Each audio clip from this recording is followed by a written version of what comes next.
All right, there we go, ladies and gentlemen. Thank you for joining me here. We're back. We're back to New to Retro Reviews. So, yeah, this is quite a shock, isn't it? I bet you guys didn't expect this today. Now, did you? So yeah, let's get some tunes going here.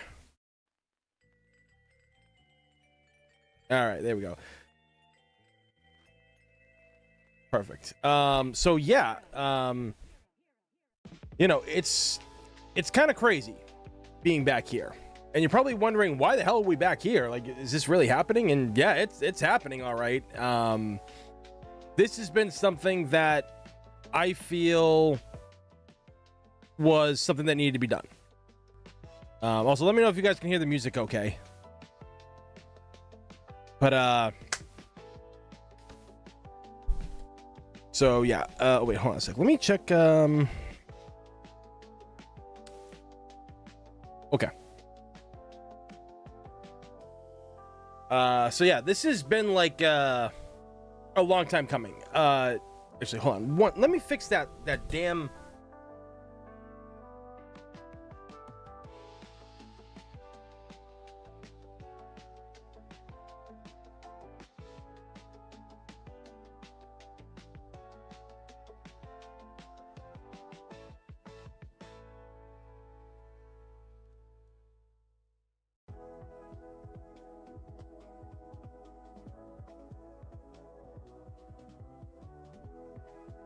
Hopefully that. Oh, it did fix it. Perfect. All right. It was a little black lining right here, so I wanted to get rid of that.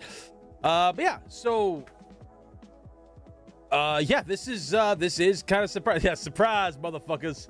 So you know, we all know that YouTube is a very fickle machine. YouTube is a machine that likes to really screw its content creators in many ways, and the rules are always ever changing, right?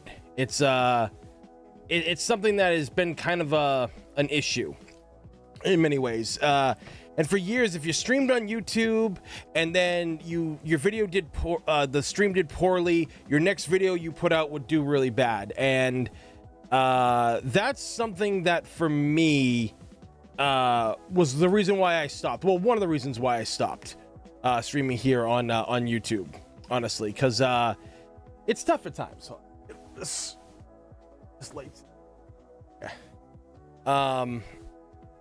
You know, when it comes to shit like that, you know, like that, it's a pain. It really is. And you know, I'm gonna try to fix the whole money situation with YouTube. Hopefully, like I'm gonna have my buddy help me out. Cause I asked him, I was like, yeah, dude, like, does streaming on YouTube still hurt you? And he tells me it doesn't hurt his channel, and his channel's been growing rapidly for a good while right now. So, you know, to be honest, this is what we're gonna be doing. We're gonna be streaming here now. I'm probably gonna do it on Twitch too. Like we're still gonna have like the Twitch audience. But I think we'll just, you know, we'll try the dual streaming on another day. But because of the things that are happening on Twitch and everything, you know, that, I mean, like I said, that's the tough thing. But the Twitch might be the best right now if you want to donate. I don't know if the donations are gonna work here or anything like that. So, you know, we're gonna figure things out as we go along, as we always do here. So thank you for everybody that's stopping in. Like a lot of names here, a lot of familiar faces coming in. So I greatly appreciate it. We already have 15 people here. Like that's crazy. That's already crazy as it is. And I feel like that streaming here was the good idea to do, because honestly, we already have an audience here, and the audience is continuing to grow, and I want to have like a lot of people come in and have fun with this shit. So, you know, kind of keeping it on one platform is kind of nice, at least for streaming. Maybe I'll go back to TikTok streaming. I'm not exactly 100% sure if that's something that I want to do. You know, we'll see how that goes. Because sometimes that's not always how it goes, right? Oop.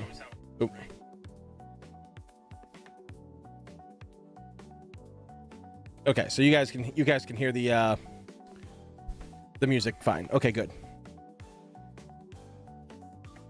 So yeah, and oh yeah, Nick Castle, member for 29 months and everything. Damn, Tony's virtual pad is lit. Welcome back. So yeah, I actually was talking to Baz about this. I'm gonna have Santiago make me a new streaming room. You know, we'll do that. I kind of got an idea for it, so we'll see how that goes. But yes, coming back here, like I said, I talked to a buddy of mine about streaming, and he says that streaming on YouTube doesn't hurt your channel anymore. It's not like that. I don't know if that's, I mean, he says, I mean, it works for him. But then JJ tells me that it actually does hurt your channel. If you live stream and the live stream does terrible, it'll affect your next video. So I'm not exactly sure if that's right. Cause like, you know, my buddy streams everything. And I don't know, like it's an all like jumble here with fucking YouTube and shit, you know?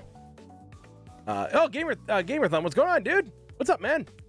Yeah, so it's just kind of a gamble on like what is what actually affects stuff. I've been streaming on YouTube since 2018 and it's never affected my videos one way or another. Yeah. So I think like, because JJ, he's a numbers guy. He's all about the analytics, and every time, you know, like Ro has done a stream that didn't do too well, his next videos would tank. Yeah, algorithm keeps streams and videos separate. So it does do that. Okay, because another friend of mine was telling me that and everything, you know? And I watch what JJ says, and like, yeah, the numbers, but I think that's also kind of like, maybe just, like, you know, maybe Ro is different from a lot of things. Maybe like when you establish yourself, because we didn't start streaming on Ro and everything like that. Like, well, I mean, we've been streaming on there for years now and stuff, but, you know, it's been different. But either way, like, if it doesn't really affect things here, that's fantastic, because I was tired of my videos fucking tanking and shit, and I thought it was because of YouTube streams. That and YouTube itself it was a nightmare, and not giving me the money when I had donations coming in, because I couldn't figure out why. When they asked, it's like, oh yeah, we're gonna send you something and we'll send you this and you give us your like bank account or whatever the thing was, and you put they asked for like 0.01 cent, and it wasn't working for whatever reason. I don't know why. So yeah, good old YouTube. But I feel that this is better because it's gonna grow the main channel, which is what we've been doing with the YouTube Shorts that we're doing, everything, and all the new content stuff that we got. So you know, that's what we're doing here today. So thank you for everybody that's stopping by. And before we get into the Resident Evil thing, there's like a video from IGN talking about like kind of like the history of like Capcom in their dark ages and then coming back to the light. So we'll be like breaking that down, because I really want to see what games they're going to talk about in that. So personally, streaming doesn't seem to hurt my channel at all, and it's done good growth for everything. Okay, Hills. Okay. All right.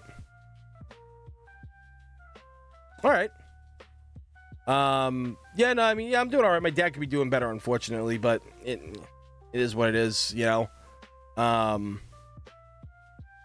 So yeah. But yeah, so you know, like kind of like what we do here, we just, you know, kind of start out just like shooting the shit for a few minutes and everything like that, you know, about 30 minutes into a stream, you know, 25, you know, like 15, 20 minutes, that kind of thing, and then we'll start the videos and all that stuff. Yeah, I would rather do more streams than videos, honestly, because I'm tired of like doing big reviews and then like the system just not giving a fuck about it. Like, I see so many other these content creators that are putting out similar videos and everything, and they've got just as much of a following as I do, and yet my videos are barely breaking like, you know, 200-300 at times, you know? I mean, like some have been doing good recently. But it's like, I'm pouring my heart and soul in this. This place is called New to Retro Reviews for a fucking reason. You know, I want to review these games. And the thing is, it's like, if you don't get, the big thing is, if a game comes out and you don't get the game from a game company first, by the time you get the game on launch day and you go through it and you play it and you beat it within 2 days, then it takes you a full day, maybe 2 days to do the review's out of the algorithm. It don't fucking matter no more. You know? Oh, yeah. Well, apparently our YouTube rep was saying that, like, shorts aren't prioritized, but they do help. Like, YouTube's not prioritizing, what do you call it there? This kind of, like, you know, like shorts, YouTube shorts. They're not prioritizing it to where if you don't do it, you're gonna get punished. So, like, you can do it and it'll help you. But we'll We'll see. We'll see what happens.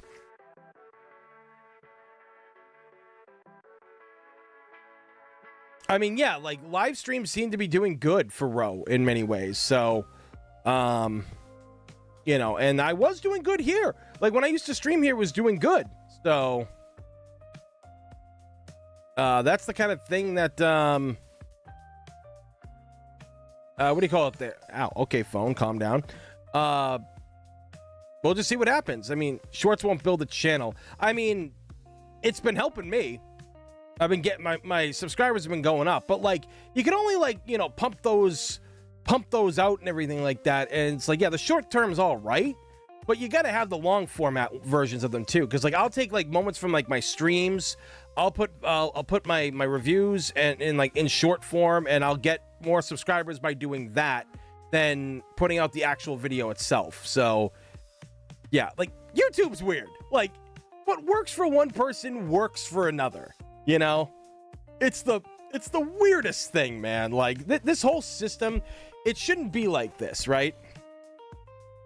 You know, it shouldn't be like this at all. It should be a better machine with clear and simple rules on like what works, what doesn't. And like, I hate algorithms. I fucking hate algorithms. I hate number games and shit. That's the stuff that pisses me off a lot. When it comes to that kind of stuff, where it's like you have to do this, you have to follow this, you got to do that. You know, it's like you got to do the shitty TikTok trend videos and edit it like they're edited, or use shitty audio that has nothing to do with the thing that you're talking about.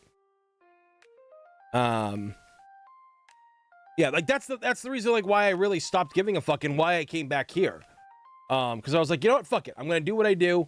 I'm gonna try to have my fun and you know, entertain people. And I grow more here than I ever did on Twitch. Twitch is like a barren fucking wasteland. You know, that's just how it is. I feel. I was doing good on TikTok though. I was getting up there, but then like everything changed and shit like that. But yeah, so there was that kind of stuff. Like, you know, Twitch is good for a lot of things. I like a lot of things that Twitch can do. I don't know why YouTube doesn't have animated emotes yet, because I got some fucking fire emotes and everything that I would hate to see go to waste. Especially since I paid like a lot of fucking money for them too. But you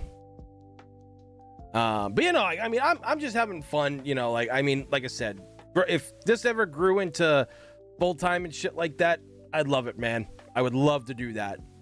You know, photography's great and all and stuff, but gaming's like, you know, like my true passion, the thing that I would love to do full time. So, you know, if that works, it works. Doesn't.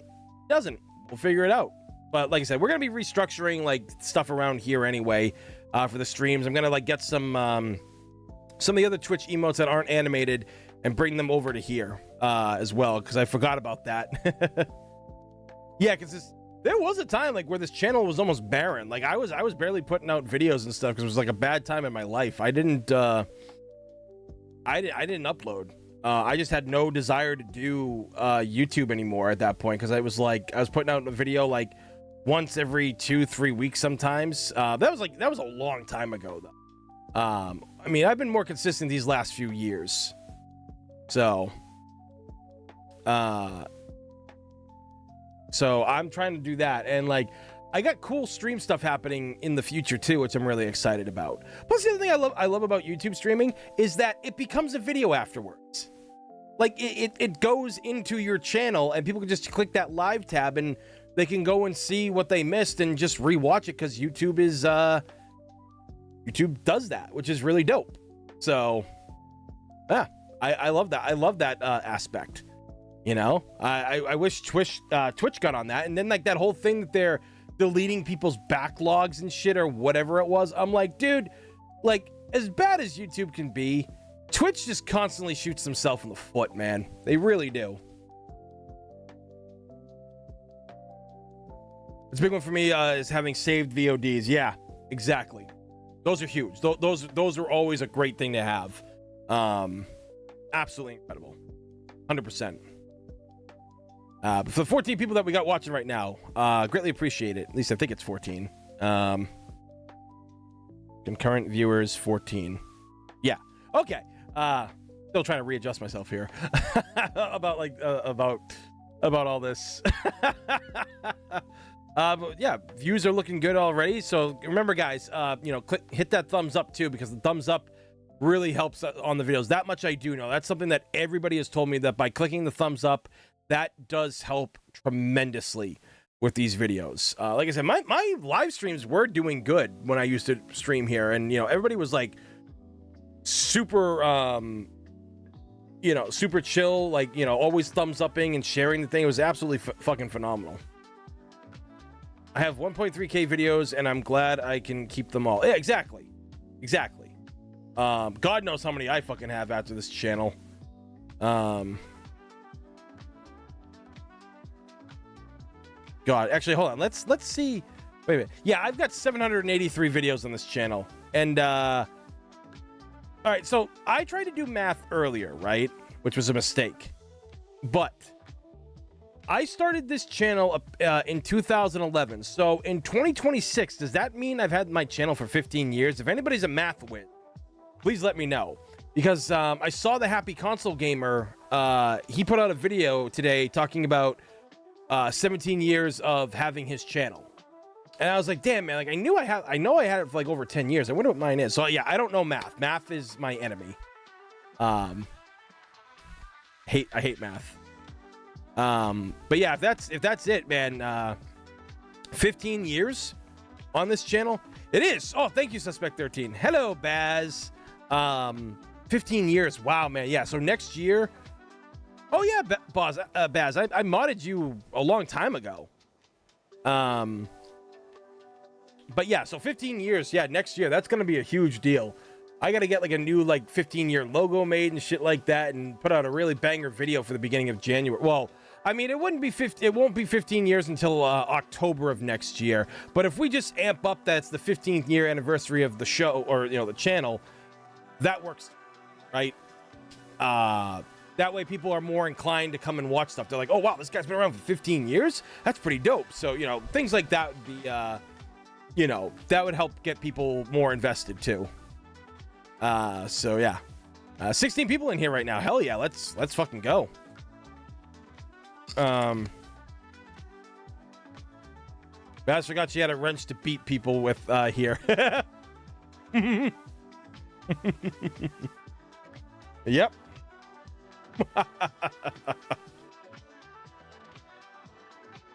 Oh man. Oh yeah, but for anybody that hasn't hit that thumbs up button, please click that button, man. That really helps out the channel a lot. It helps get everything out there to the people, because again, it's actually been 2 years since I did a stream here. Funny enough, the last stream I did was a Yu-Gi-Oh stream. Hold on, let me look. Yep, it was 2 years ago. My buddy Stick came by, and yeah, we were playing Yu-Gi-Oh Forbidden Memories. Yeah, that was 2 years ago, man. Like we had started it too in like when did we start playing that? We started playing it at some point, but and the yeah, oh yeah, so it was like, yeah, 2 years ago. Yeah. So damn, that was a long time ago when we played that. I still don't understand why Yu-Gi-Oh! The early year collection didn't have Forbidden Memories on. I mean, it looked like it was all just the game, like the Nintendo Yu-Gi-Oh! Games. So I'm hoping that like they do more with like the PS1 and PS2 games in the future, you know? That'd be kind of dope. So, has anyone tried the new Yu-Gi-Oh! Collection? I have not. I want to, but I haven't really been able to like focus on streams because I've been streaming like nonstop on Row for like 2 weeks, if not more. Like every day, I was streaming every day. I took the last 2 days off. So if I can rest early enough and get what I need done tomorrow, I could probably get up early enough and stream a little bit more over on back to Row and everything. So that'll be a lot of fun because we're still doing Darkside Chronicles stuff over there. Yeah, back to the grind. Yeah, back to the grind. So that being said, yeah, so we're about 26 minutes into this and everything like that.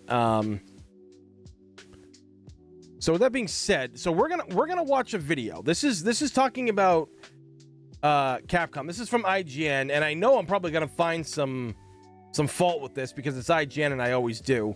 But we're gonna take a look at this and we're gonna see because it was called the little title of it is called Capcom was on its knees after Resident Evil 6, which not exactly a lie.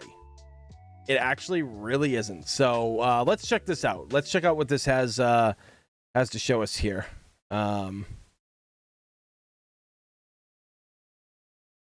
Okay.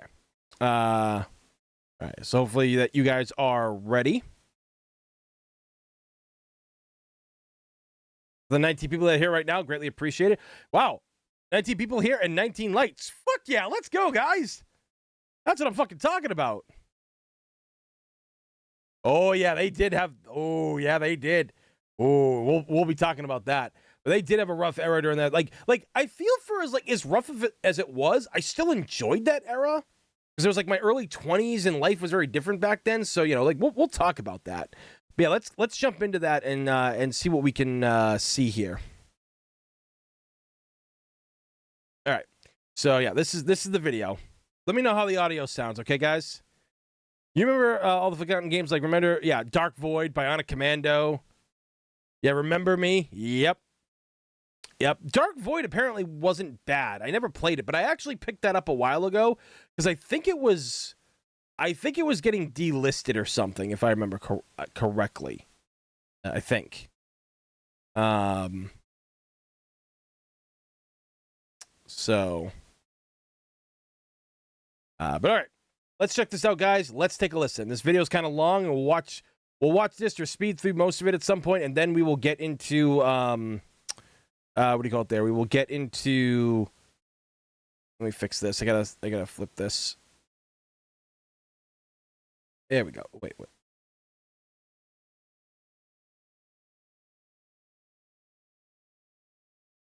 There we go. Okay. All right, so let's check this out. This is essentially, you know, after the fallout of Resident Evil 6 and what had happened since then. Yo, Jordy, what's up? And Proxy, member for 33 months, Retro Ranger Omega Access. What's going on? And yeah, dude, we're back. We're back to doing live streams here, man. It's happening. I thought long and hard about doing this. Giggity. And this is what we're doing now. So that being said, let's check this out. Why? Why did it attack us? There must be a reason, right? With Monster Hunter Wilds breaking Steam records and Resident Evil more popular than ever thanks to Village and a handful of stellar remakes, it's almost as if Capcom is incapable of failure. But that wasn't always the case. Less than a decade ago, after a string of critical and commercial flops, Capcom was on its knees. Wait a minute. Hold on.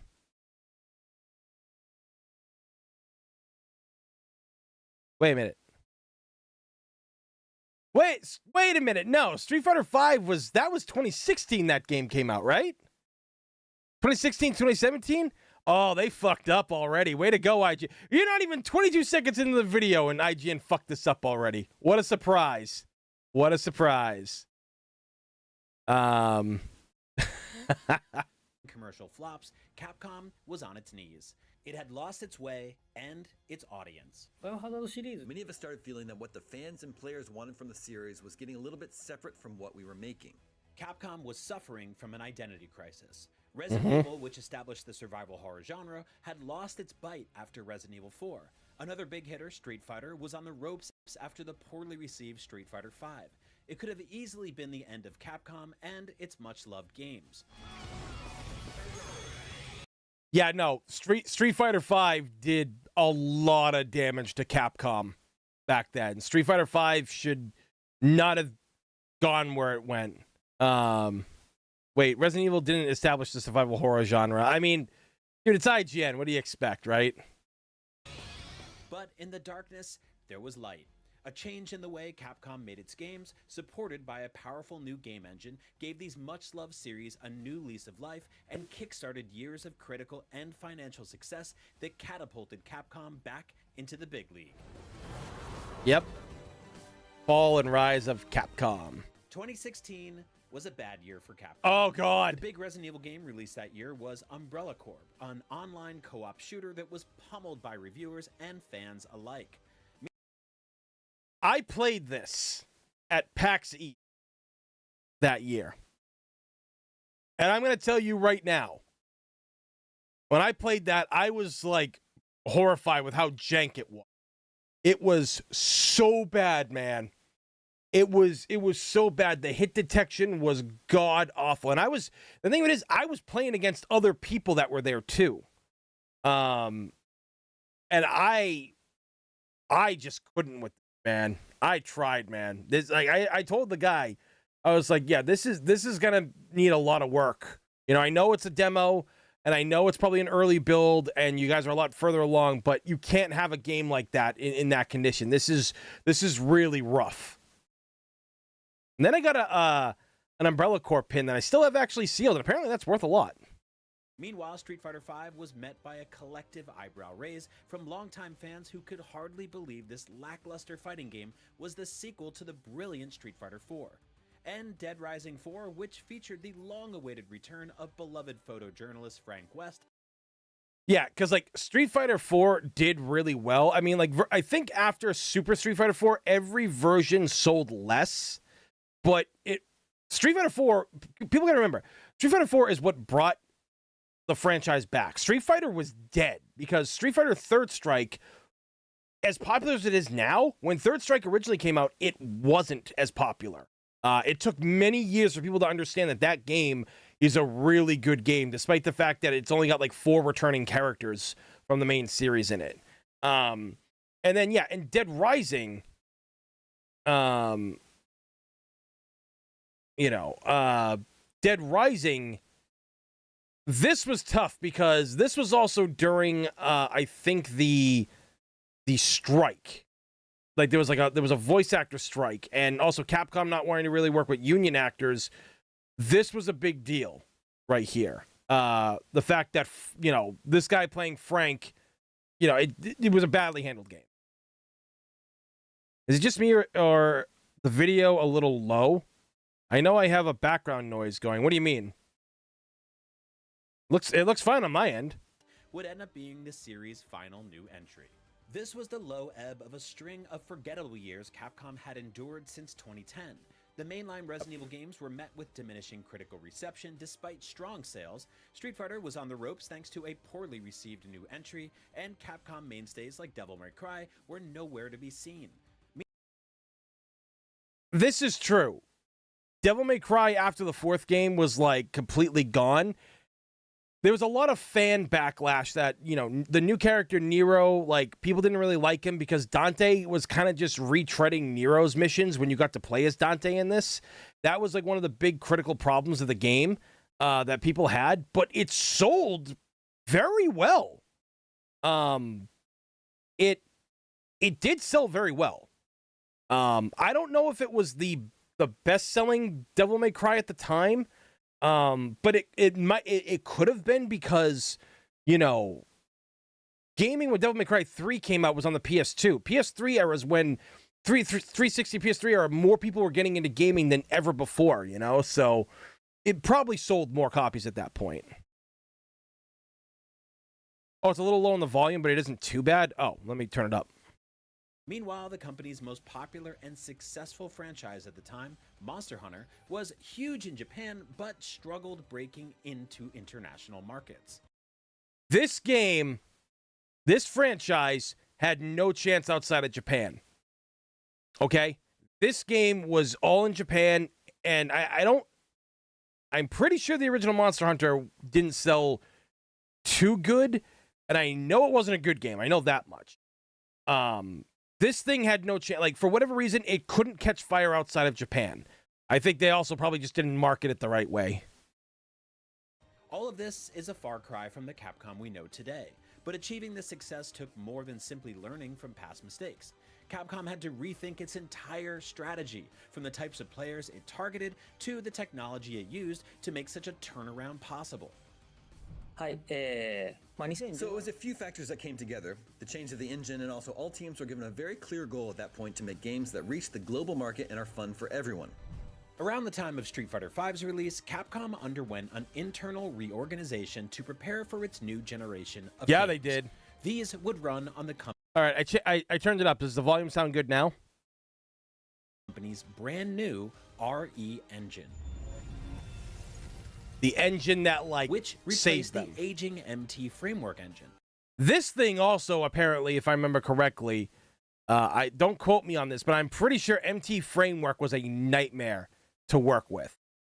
Additionally, there was a new mandate to help Capcom set itself up for the future. Rather than make games for existing territory-specific fans, it would now make them for a much bigger and broader global audience. And that right there is what nearly killed Capcom, in some aspect, the way they do it. Because, like, you know, because you got to think about it. Capcom is a Japanese company, so they're not, you know, they're thinking about the Japanese people. They're not really thinking about the overseas people. So, you know, when you think of it like that, it's not gonna sound like a good idea for the idea that they go towards. Capcom was founded in 1979 as a maker of electronic game machines, or capsule computers. It rose to ascendancy during the 80s and 90s thanks to 2D games like Street Fighter and Mega Man, and then made the all-important jump to 3D with... Okay.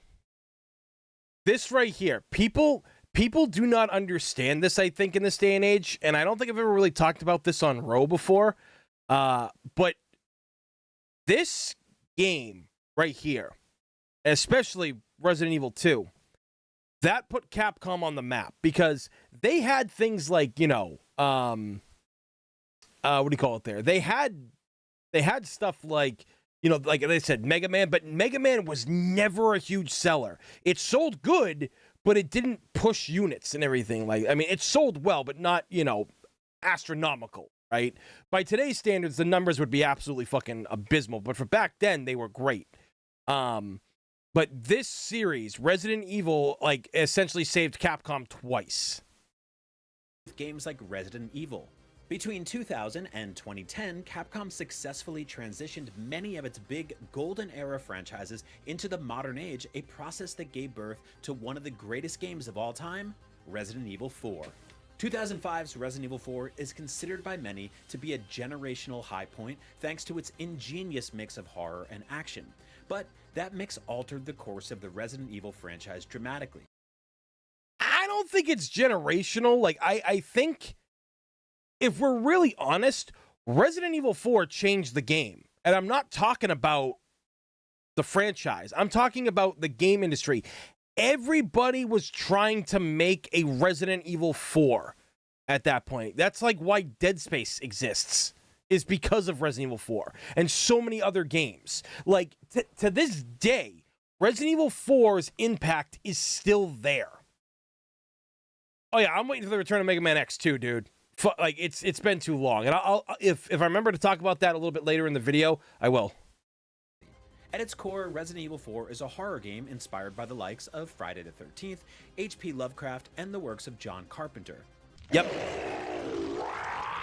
Gears of War, yep. But sprinkled between 100%. the strands of its horror DNA are tremendously effective moments of Hollywood action cinema. Unfortunately, this ideal balance between horror and action was lost in subsequent games. In 2009's Resident Evil 5, hero Chris Redfield punches a car-sized boulder with his bare fists.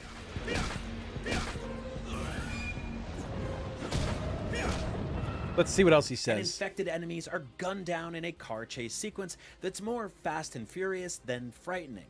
The series was losing its identity, and this was clear to both players and the developers. Us being played on それ PC. 以前の Overall, throughout the Resident Evil series, we set up different goals, challenges, and things we want to try with each game. But this time, many of us started feeling that what the fans and players wanted from the series was getting a little bit separate from what we were making. This directional Yeah, RE5 is a great game, though. People have to understand, and I think a lot of people do, thankfully, in this day and age, but Resident Evil 5 sold incredibly well, and while it did have some polar opposite mixing, like a lot of people like were kind of like hot and cold on the subject, they still did an amazing job with it, because it's still a Resident Evil game in some ways, because at least there's connections with like Wesker, Jill, Chris, Umbrella, the beginning of Umbrella and where it was essentially founded with all that stuff. Marcus, the Lost in Nightmares settings, Ashford, all the diaries that you find. There is a lot that does so much, and Resident Evil 5 doesn't get enough credit for that. Yeah, I mean, I'll play 5 over Resident Evil 4 any day. Do I think RE4 is the better game? In terms of what 4 is supposed to be, yeah. But I got to admit, that co-op in RE5 is fucking mint. Confusion would result in games like 2012's Resident Evil 6, a game that tried to have its cake and eat it too. In order to please both action and horror fans, Resident Evil 6 split the game between 6 playable characters and 3 unique storylines. Each section catered to either horror or action fans, and so never achieved that all-important balance of both genres, which ultimately left nobody truly satisfied. Disgruntled fans This was a big problem, because this was a clear sign of too many hands in the kitchen, because you had the 3 separate scenarios plus Ada's scenario when you unlocked that, and it tried to be everything for old school fans, and it didn't mix, because people have to remember, what was the 2 biggest things at the time that this shit was coming out, right? What was out there? Minecraft and Call of Duty. Those were the 2 biggest game franchises out there right there. Out at that point. So Capcom sought to make their version of, like, hey, we need to make a game that's like Call of Duty, right? Like, that's what people want. People want to play Call of Duty, so let's turn our horror series into an action series. And they just went way overboard, man, with that. They really did. shared their disappointment in these new action-packed Resident Evil games online, while the developers continued experimenting with spin-offs that ventured into new territory like online co-op. This downward trend was not exclusive to Capcom's survival horror series, though. Not so long after the release of Resident Evil 4. Okay, so they talked about spin-off series. You also got to remember, we got that same year, if I remember correctly, we got Operation Raccoon City, and I believe Revelations. Hold on, when did Resident Evil Revelations come out? Let's see, Resident Evil Revelations. Used to know all these things by heart, honestly. Okay, here we go. So yeah, 2012. Yeah, this came out at the beginning. Yeah. Yeah, it came out in 2012.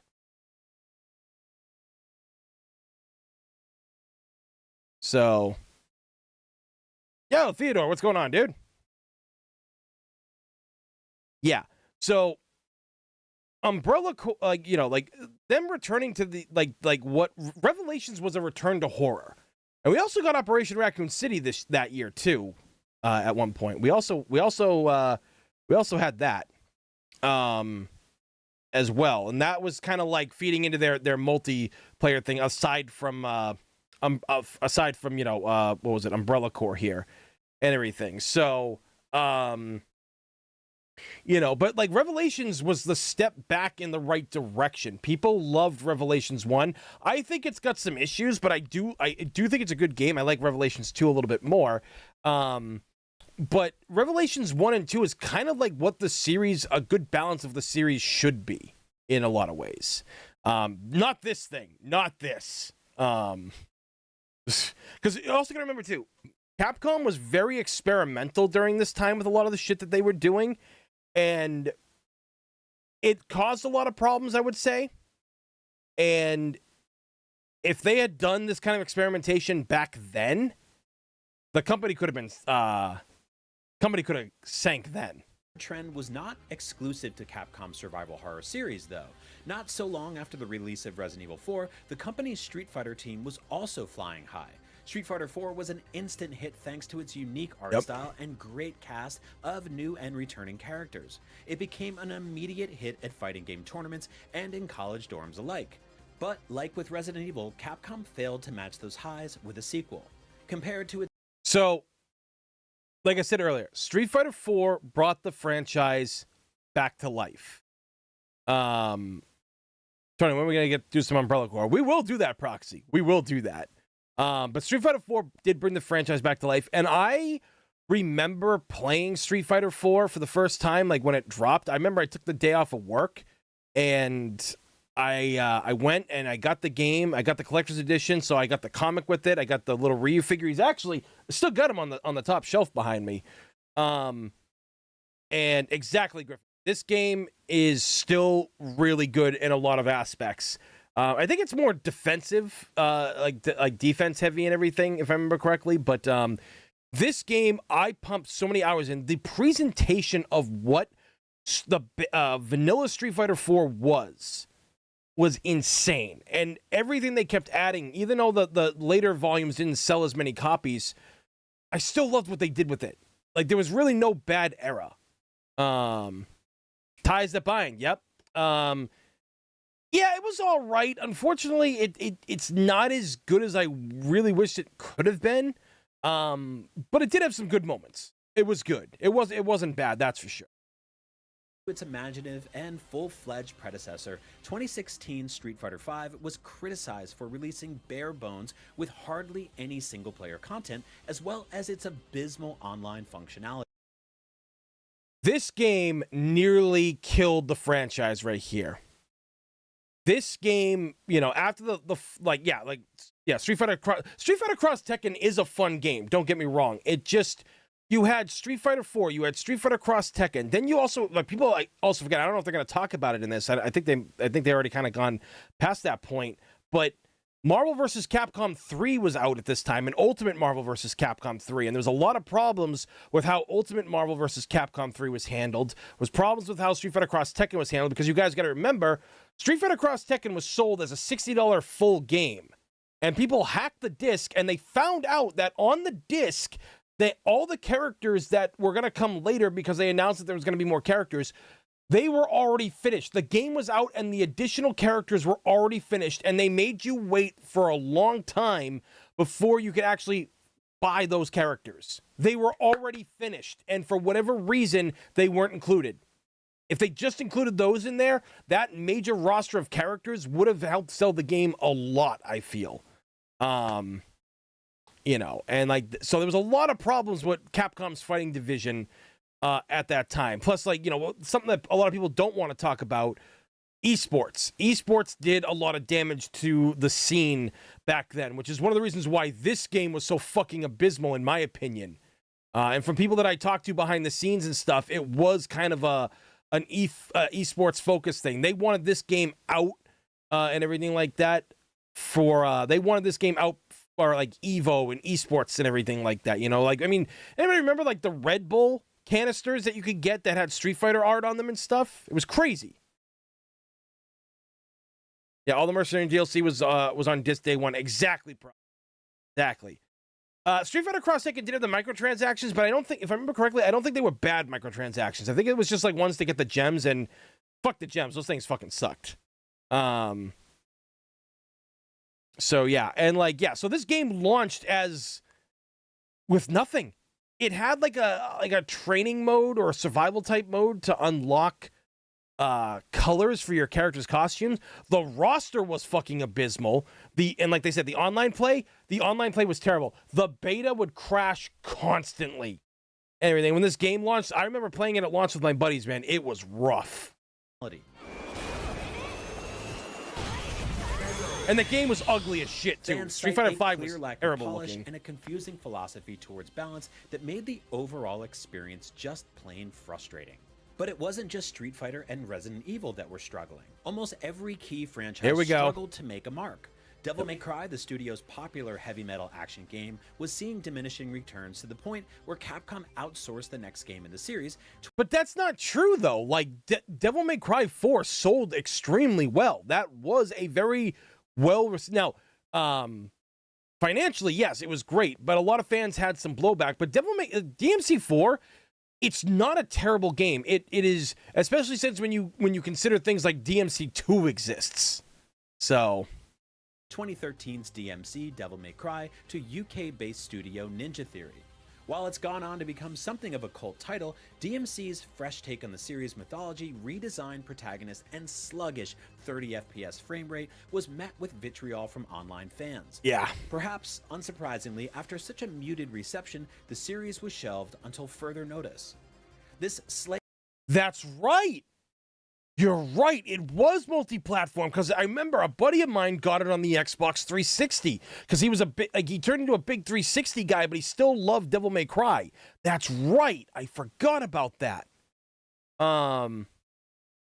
Everything and yeah. Okay. So yeah. So I was one of the biggest haters of DMC when it came out. I played it. I hated what they did to the characters. If it was its own thing, like a spiritual successor to Devil May Cry, everything, I would have been totally fine with it, but it shit on a lot of what the series was. However, the combat in DMC, this shit was insane. All right? This was, to me, at that point, the best that Devil May Cry's combat ever had up until that point. DMC, like Ninja Theory, fucking killed it with the controls. I felt that I was really more in control of Dante in this game than in any other one before it. Met with vitriol from online fans. Perhaps unsurprisingly, after such a Who the hell is this reception, emo kid? the series was shelved until further notice. This slate of misfortunes defines the Capcom of the early to mid-2010s. Key franchises struggled to replicate the successes of the past, while others were put in cold storage. Yeah. New games attempting to capture the web. Yeah. So, people have to remember at this point, Mega Man was dead. Mega Man was obsolete, completely dead, out of the picture. This was bad. Mega Man's last game was Mega Man 10 in like 2010, 2009, 2010. That was it. And the X series was like gone. They had nothing for Mega Man. That was another like series that just went by the wayside. Lost Planet 3, a lot of people did not like this game. Western market, like Lost Planet and Asura's Wrath, also failed to land with audiences. There was the odd bright spot, like Dragon's Dogma, the new dark fantasy RPG from Devil May Cry director Hideaki Itsuno, but for the most part, Capcom's focus was all over the place. So, Dragon's Dogma, when I saw what it was, I was like, oh, it looks like a Skyrim kind of thing, right? And then, yeah, I found out, Itsuno was the one helming this. And I'm like, oh, no wonder it looks like Devil May Cry combat. Okay, let me try this game out. And I fucking fell in love with this game. This game, it's still to this day, over 10 years later, is an amazing fucking game. All right? Again, for the 22 people that are here watching right now, thank you guys. Greatly appreciate that.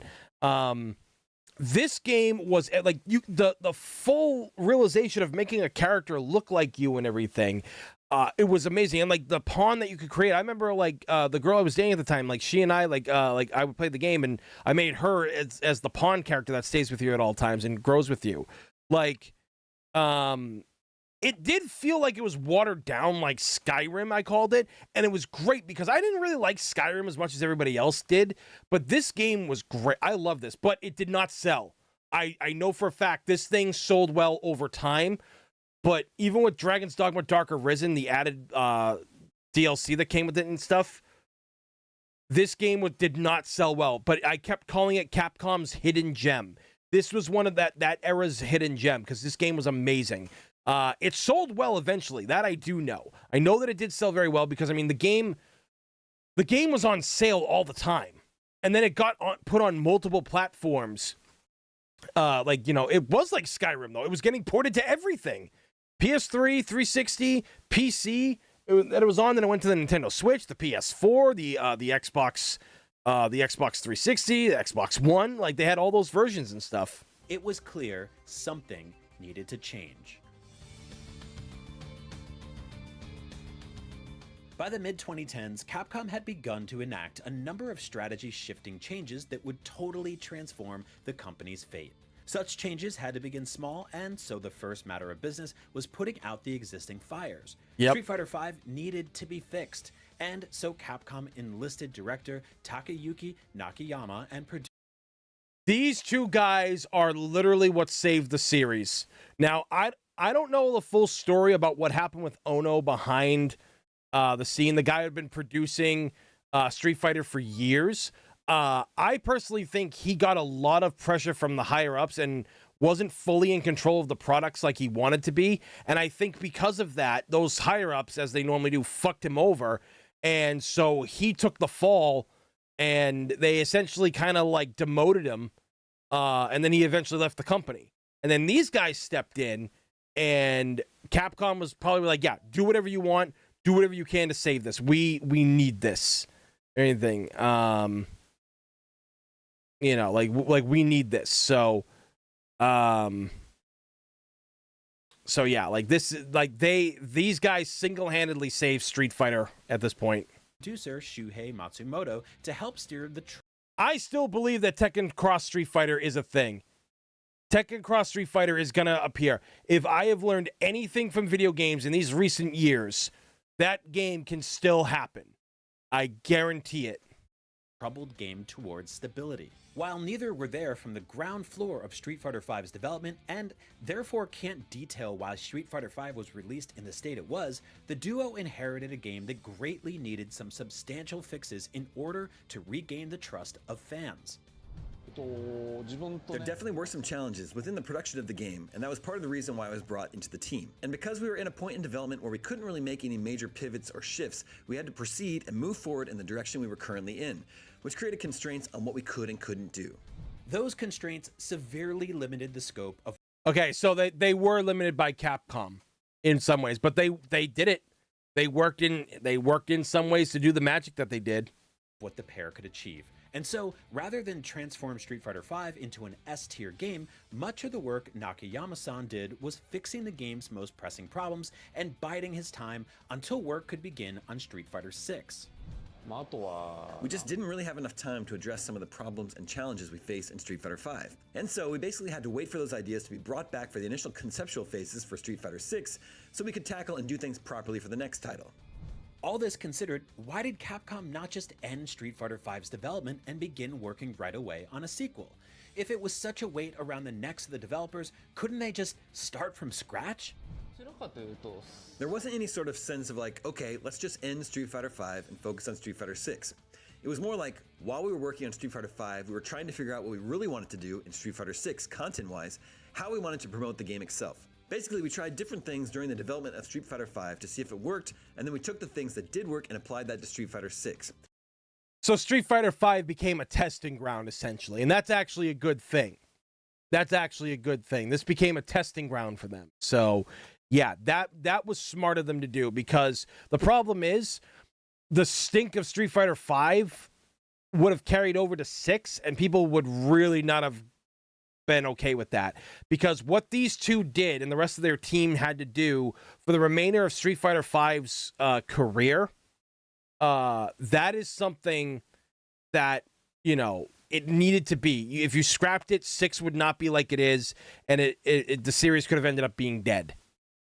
It was like the development of Street Fighter V was an ongoing process that helped us figure out, okay, what it is that we want to do for the next level. The team treated Street Fighter V as a lab where they could learn from their design mistakes and figure out what to do differently for the sequel. The years-long process required careful consideration of the game's every core aspect, which informed several important changes. There were numerous updates, starting with the fundamentals like steady improvements to the netcode and character rebalances, and progressing all the way up to new characters, V-triggers, and even entire new mechanics like V-shift, V-shift, a new yep. defensive move that provided a brief window of invincibility. This is a very specific example, but towards the end of the development of Street Fighter V, we introduced a new system mechanic called V-shift, which was actually something we were planning to incorporate into Street Fighter VI. But we decided to give it a shot in Street Fighter V instead. There was good. a much larger goal for all these improvements beyond just elevating the game to an acceptable level, though. Capcom was on a mission to rediscover the fun. At the end of the day, fighting games should be enjoyable to play, but Street Fighter V had become a somewhat frustrating discipline to master. We both realize that fighting games are fun, and when you get used to them, it becomes more enjoyable and something you can essentially play forever as long as you have an opponent to play against. However, one of the challenges that we faced with Street Fighter V is that we felt that there wasn't a clear pathway that helped guide players to get to that level where they finally feel like they're having fun and will want to continue playing. So that's why we tried to come up with new ideas and tackle that challenge in new approaches like the inclusion of World Tour, where they can learn more about the backstory of the different characters and actually fall in love with the characters that they are playing with. And we tried our best to enhance training mode and add character guides and combo trials and just enhance features that will help the player improve their skill level. Street Fighter had previously tried to be more approachable by lowering the difficulty, but this only served to turn off longtime fans. Instead, Street Fighter VI's approach was to expand the tools available to new players while giving experienced fans everything they already loved about the series. So essentially, with Street Fighter 6, they found the balance. They found a way to, give themselves to new fans while appeasing the old fans, something that, that's not easy to do at times. So that was great of them that they did that. And the thing of it is, I guess, I don't know if they're going to talk about it with Street Fighter V, but Street Fighter V eventually, at the end of its, I don't even know really, what season it was it really started catching fire for people, because I kept playing the game even through its rough years, because it was all we had, right? But we were playing through that, and then, the characters started rolling in, a lot of great characters, a lot of iconic characters, new characters, and then that final season that they had, where, Dan and Rose, Oro, and Akira from rival schools, and then Luke showed up, that was the one that really just, finally cemented Street Fighter V as a good game, because Street Fighter V is a very great game now. And the other thing that saved them, too, the reason why Capcom made so much money off Street Fighter V, I'll tell you this is, a lot of people don't like these kind of things, but I don't think there's a thing wrong with this, because I think it's great, is the costumes. The costumes in Street Fighter V are what saved the game. Do you guys understand that is what worked? People were buying those costume packs left and right like I was. You literally had crossover characters. Cammy dressed as RE1 Jill, and if you held down the button combination the right way, she would actually switch into RE3 Jill. Urien had Wesker's RE5 Matrix look. Falk had Kat from Breath of Fire 2. Rashid had a beautiful Joe outfit. He also had Airman from Mega Man. What was it? Ryu had Ghosts and Goblins. Ken had a Dante outfit, and then he had a Rathalos armor one. There were so many crossover ones that it made people want to play these costumes and characters more because of that. And Chun-Li just had a fucking array of outfits. She just got so many fucking outfits in that game. They had the Halloween ones, where there was Zombie Guile. Then other Capcom characters that aren't his own, the Unknown Soldier from I think it was from Legendary Wings. Guile had that outfit. So again, that was another way that they actually helped with Street Fighter V to make it profitable, and it was a great profit. While they could have cut their losses on Street Fighter V and immediately tried to win fans back with a sequel, Nakayama-san and Masahiro-san knew that this would be a shortcut that didn't grow Street Fighter in any meaningful way. But by sticking with Street Fighter V and using it as a testbed for new ideas, 2023's Street Fighter VI was able to launch as one of the most critically acclaimed games in the entire franchise. Yep. This will be a good fight. If we don't challenge ourselves with new things, then we're not going to make progress and we'll become stagnant. And if we try something new and if players don't like it and they say they don't like it, then we'll just build upon that and change that. While Matsumoto-san and Nakayama-san were able to take the work put into Street Yo, Fighter the FIFA V Met, what's Arcade going on, Edition dude? and apply the lessons they learned to Street Fighter VI, it was important that Capcom did not repeat these kinds of situations and be forced into having to overhaul games again. A significant shift in strategy was needed that would prevent such a disaster ever happening. And that's where a couple of vital behind-the-scenes changes came into play. Problem is, with Street Fighter 6 now is World Tour mode is still fun, but we're going on a dry spell with no new outfits for any of the characters.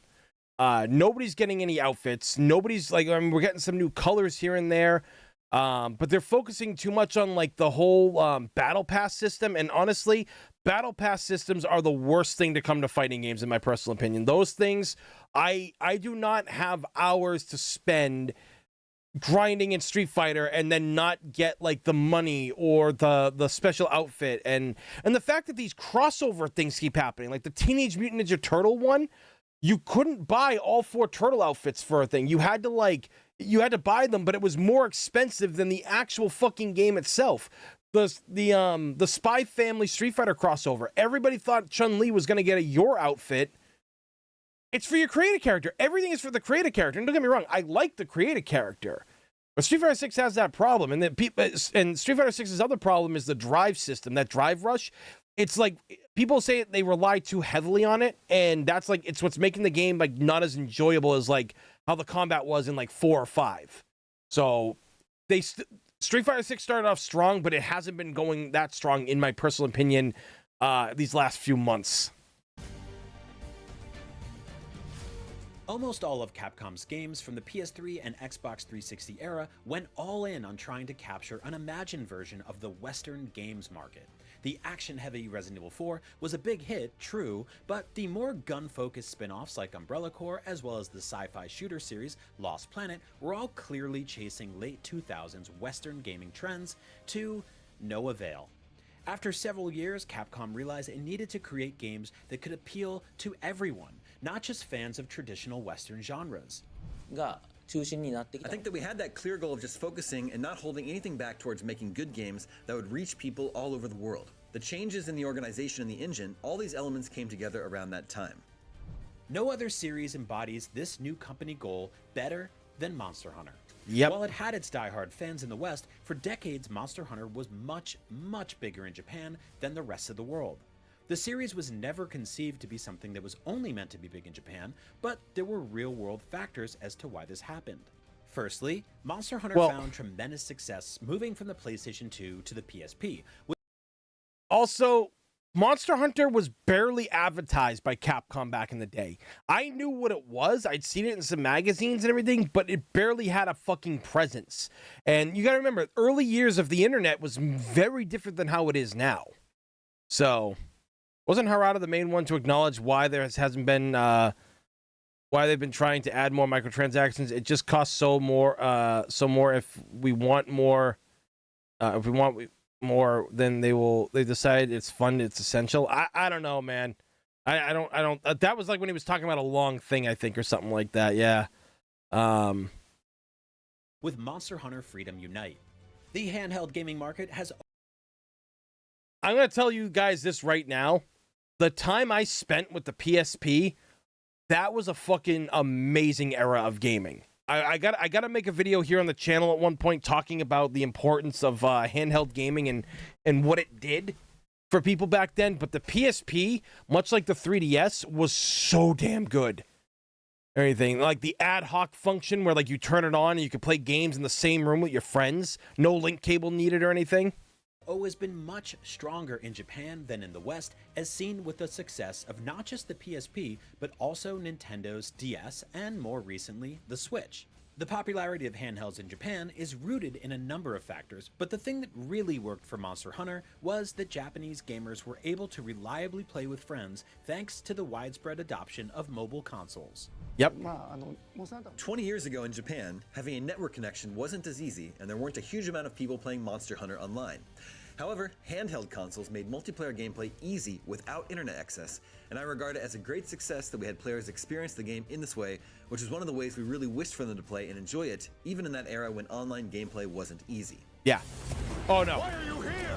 It wasn't. Online gaming for this kind of stuff wasn't. So like people will, you know, people will credit Monster Hunter World for a lot of things, but this was something I felt like they were probably going to talk about Monster Hunter, so I wanted to talk about this.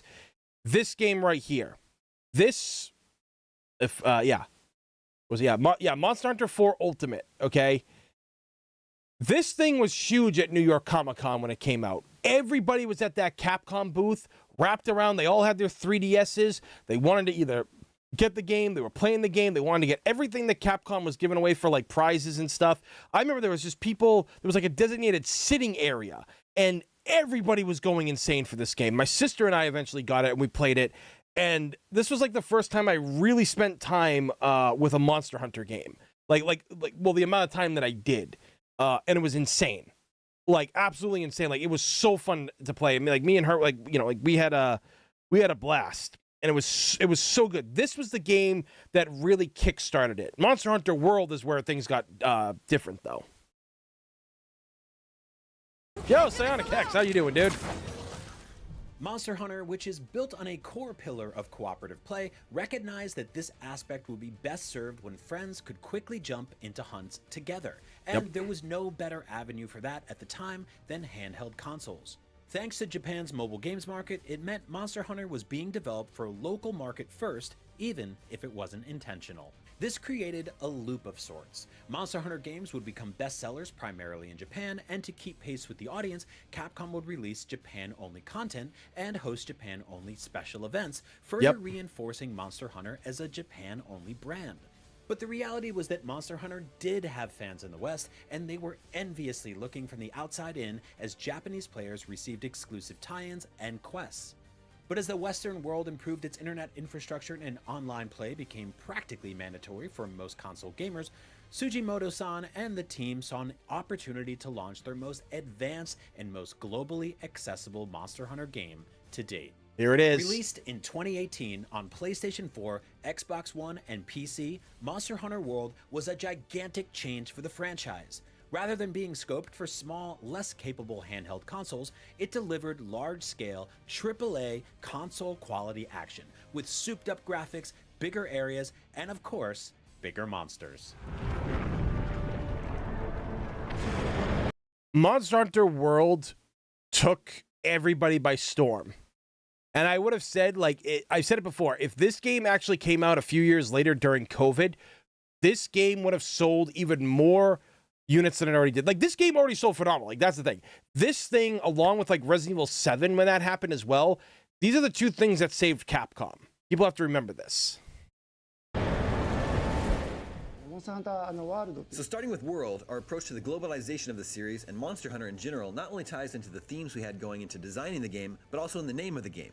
The fact that we called it Monster Hunter World was a nod to our desire to appeal to this global audience, this worldwide audience they wanted to dig into and experience Monster Hunter World. I'm not even the biggest Monster Hunter fan, and I loved playing this online with friends. And that doesn't just come with renaming our product, but also realigning ourselves to hit those global standards that people come to expect of titles around the world. So, for example, with the Monster Hunter series up until then, we'd really been releasing the titles in Japan first with a delay in the localization and worldwide release. Also, sometimes the content would be different in the Japan release versus the US or the worldwide release.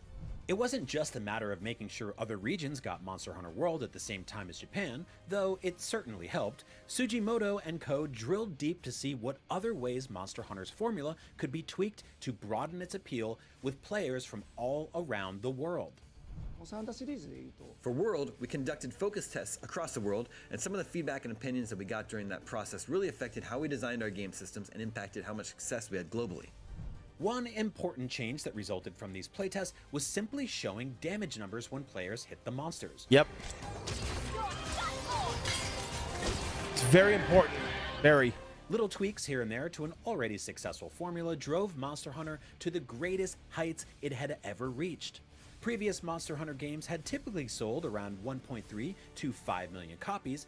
Monster Hunter World and its 2020 follow-up Monster Hunter Rise both recorded sales greater than 20 million copies. This explosion of player... So I don't know if anybody remembers this. Konami, of all companies, had this crossover with Capcom.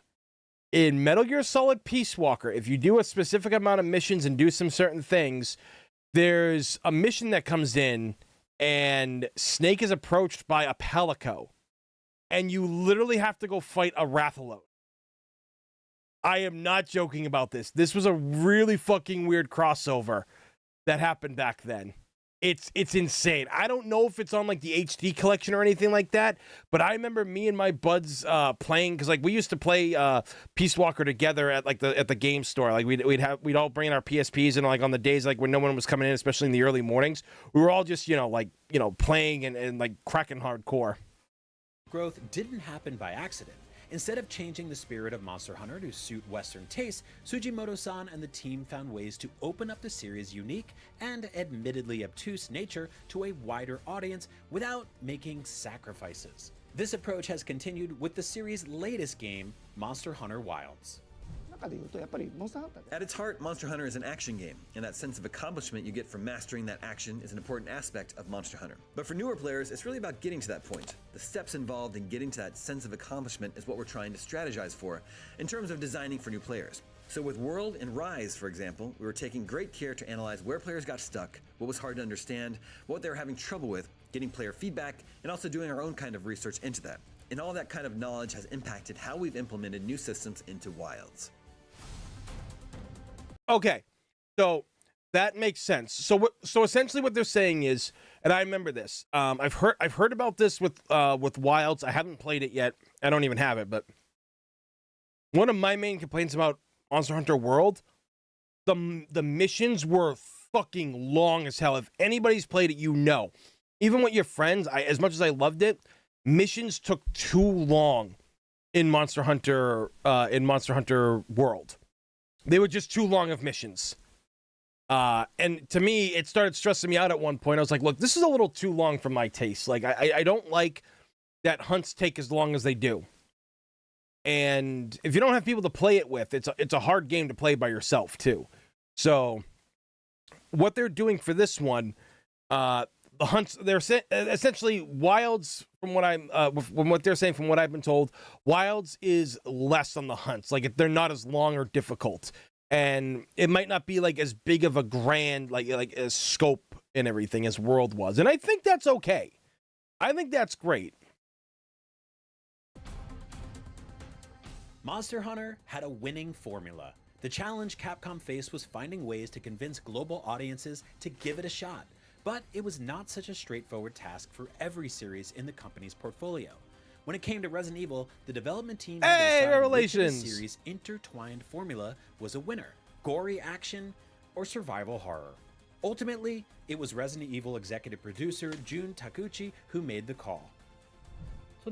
This guy, around the time man. I was working on Resident Evil Revelations 1 and 2. I was trying to test different things, try different approaches. And around this time is when the R&D teams were divided into R&D Division 1 and 2. So June was the guy who was pretty much running Resident Evil 5 and made it like it was.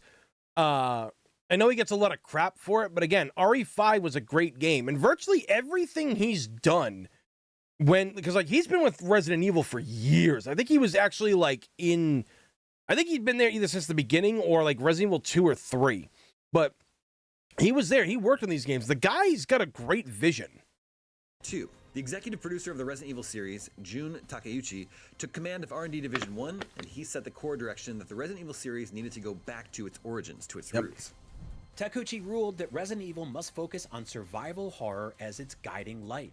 This proved to be the right decision. Yep. Resident Evil 7 was announced at PlayStation's E3 2016 conference with a moody trailer shot in first person, showing the insides of a dilapidated house. I was there in attendance when the Roman numeral for 7 appeared. I followed by lost the my title mind Resident when Evil. this shit The happened. convention hall roared in excitement. There were, of course, questions about how Resident Evil could make the jump to first person. By that point, third-person, over-the-shoulder gunplay had become synonymous with the series. It turns out, however, that in exchange for moving to a first-person perspective, Resident Evil regained something it had lost. It became scary again. We will never be a family. Then I don't need you anymore. With Resident Evil 7, the executive producer, Jun Takeuchi, made it clear that we cannot underestimate how critical it is for the series for it to be scary and about survival. Yep. So he made it clear that Resident Evil 7 would go back to its origins. It would be very cautious with its And then it was so scary that when Village came out, they're like, yeah, you know what? People were really scared with 7. Let's tone down the scare and horror of Resident Evil Village. It's like, motherfuckers, that's the whole point. Fuck the people who are getting scared. Because, so, what people don't understand about Resident Evil 7, yeah, it went first person and it worked. VR, like Gamer's saying, yeah, like, it's insane, right? But it's exactly what the series needed to be. It needed to be scary. It needed to be like this body horror thing, right? That's what it's supposed to be. And they did great with that. And again, it's just like, why would you listen to these people who said it was too scary? Those are the people, because people have to understand, people who played Resident Evil 7, this was almost kind of like the PT effect, I call it. And I talked about this recently. PT, when that demo was released, you had horror fans who never played horror games playing that game. You had regular Joes also trying the game out because it was a free download. Resident Evil 7 was no different. Resident Evil 7 had so many casuals and newcomers coming in to play it because all the reviews for the game, and everybody was just praising it up and down. Great, great game, no faults, yada, yada, yada.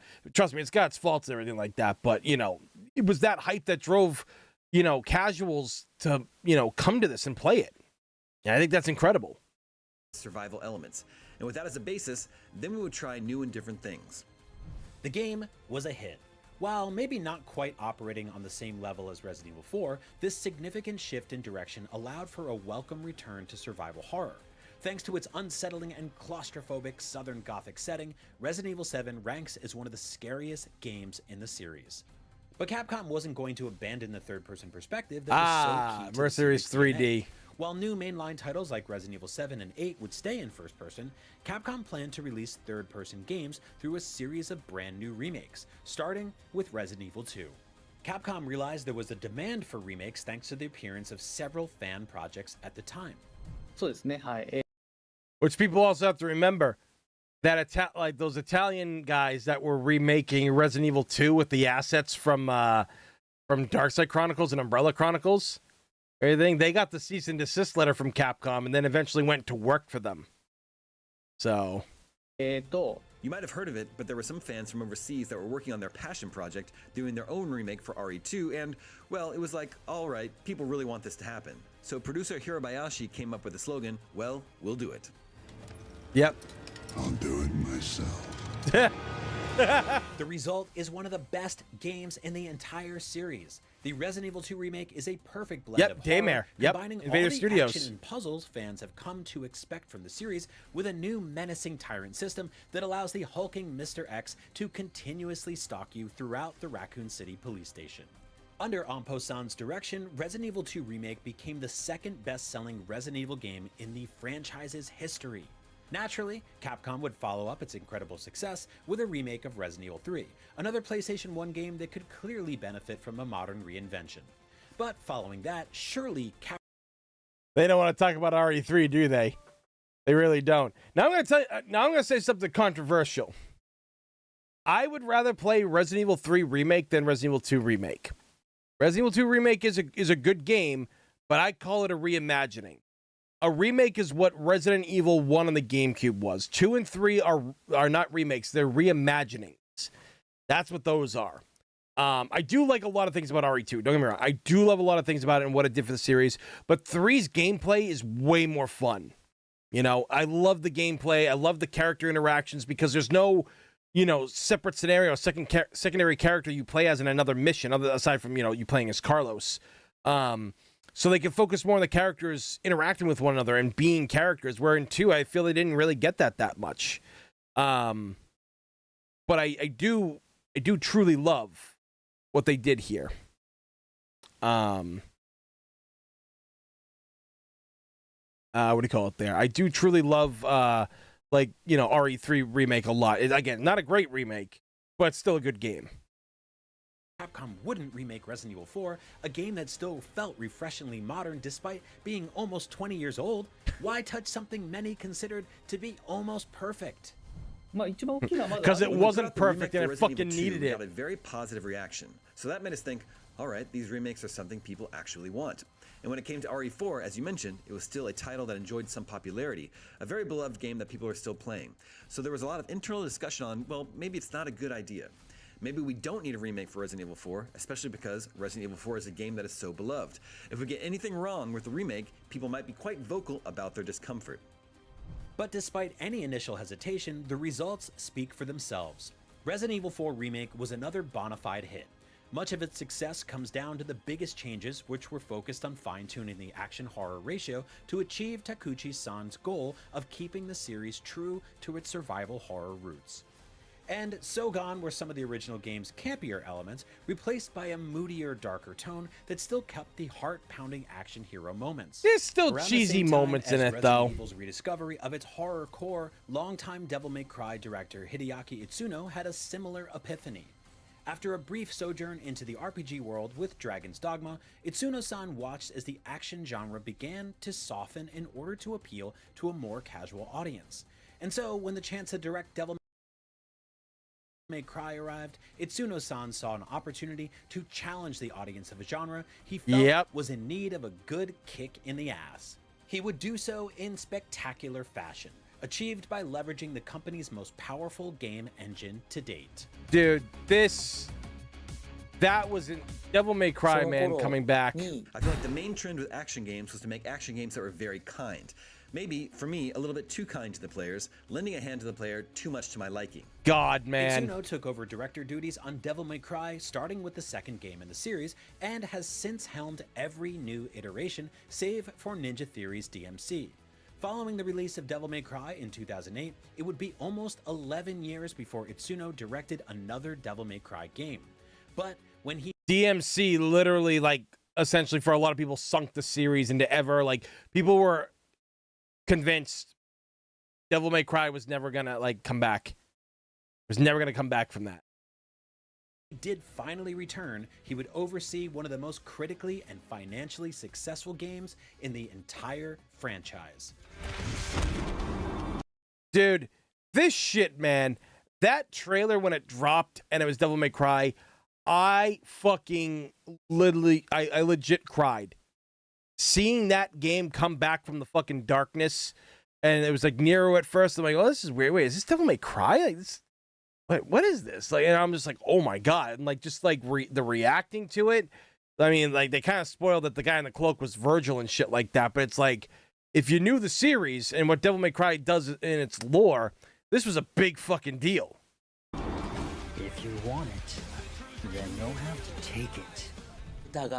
During those 10 years, I was able to accumulate many things that I wanted to do, that I wanted to try. Tell the stories of Nero, tell the stories of Virgil, and also technology-wise, there were not just little improvements that you would have when you work on a series consecutively, because the technology, when there's a wide time frame, changes significantly. This vision coincided with the launch of Capcom's new RE engine. It's the engine that most of Capcom's games run on today. Replacing the old MT framework that had powered everything from Dead Rising to Monster Hunter World, the major upshot of the RE engine was its handling of photorealistic assets. This gave Capcom's development teams access to higher levels of visual fidelity than ever before. It was also much nimbler than its predecessor, making it easier to implement changes if something wasn't working as it should. RE エンジンのコンセプト So the original concept for the RE engine was to allow for a development environment that was less stressful and could help us make things quicker. Because it's an internally developed engine, when we needed any additional tools, well, we could ask for them internally. They could be fixed somewhat quickly internally and also iterated on. Whatever tools were implemented, we could see them reflected in the engine pretty quickly. So this allowed us to experiment with trial and error in a much faster way. This proved vital for Itsuno-san, whose goal was to make the coolest action game of all time.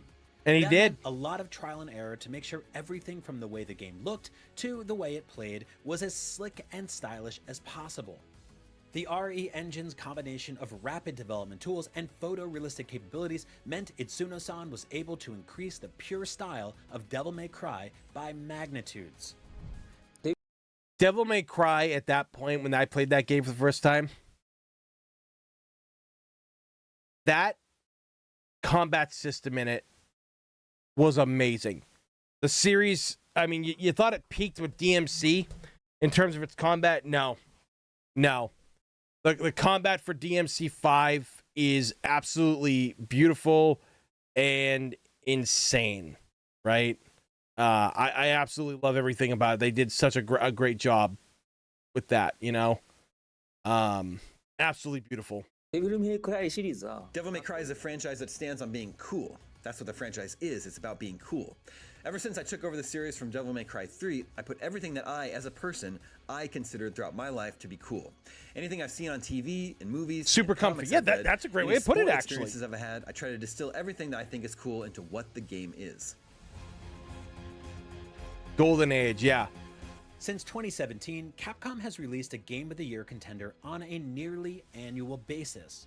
In a time when major studios are struggling to find consistency, Capcom's winning streak of 10 critically acclaimed games in less than a decade is a major outlier. Focusing on a central goal of...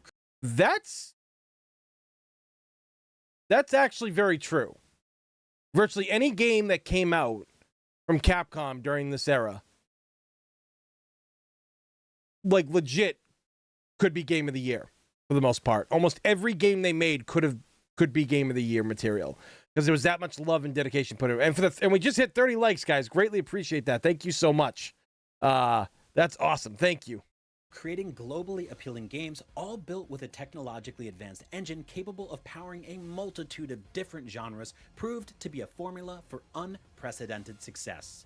The Capcom of today is able to elegantly switch from laser-focused fighting games to tight survival horror to sprawling open-world action RPGs without missing a beat. But what's more impressive is that Capcom's mission of making global mainstream games did not dilute its games in the slightest. Instead, Capcom appears to have found the ultimate balance of keeping its games true to themselves, whether that's the pure survival horror of Resident Evil, competitive spirit of Street Fighter, or the unique battle systems of Monster Hunter, all while expanding the audience for these games by millions.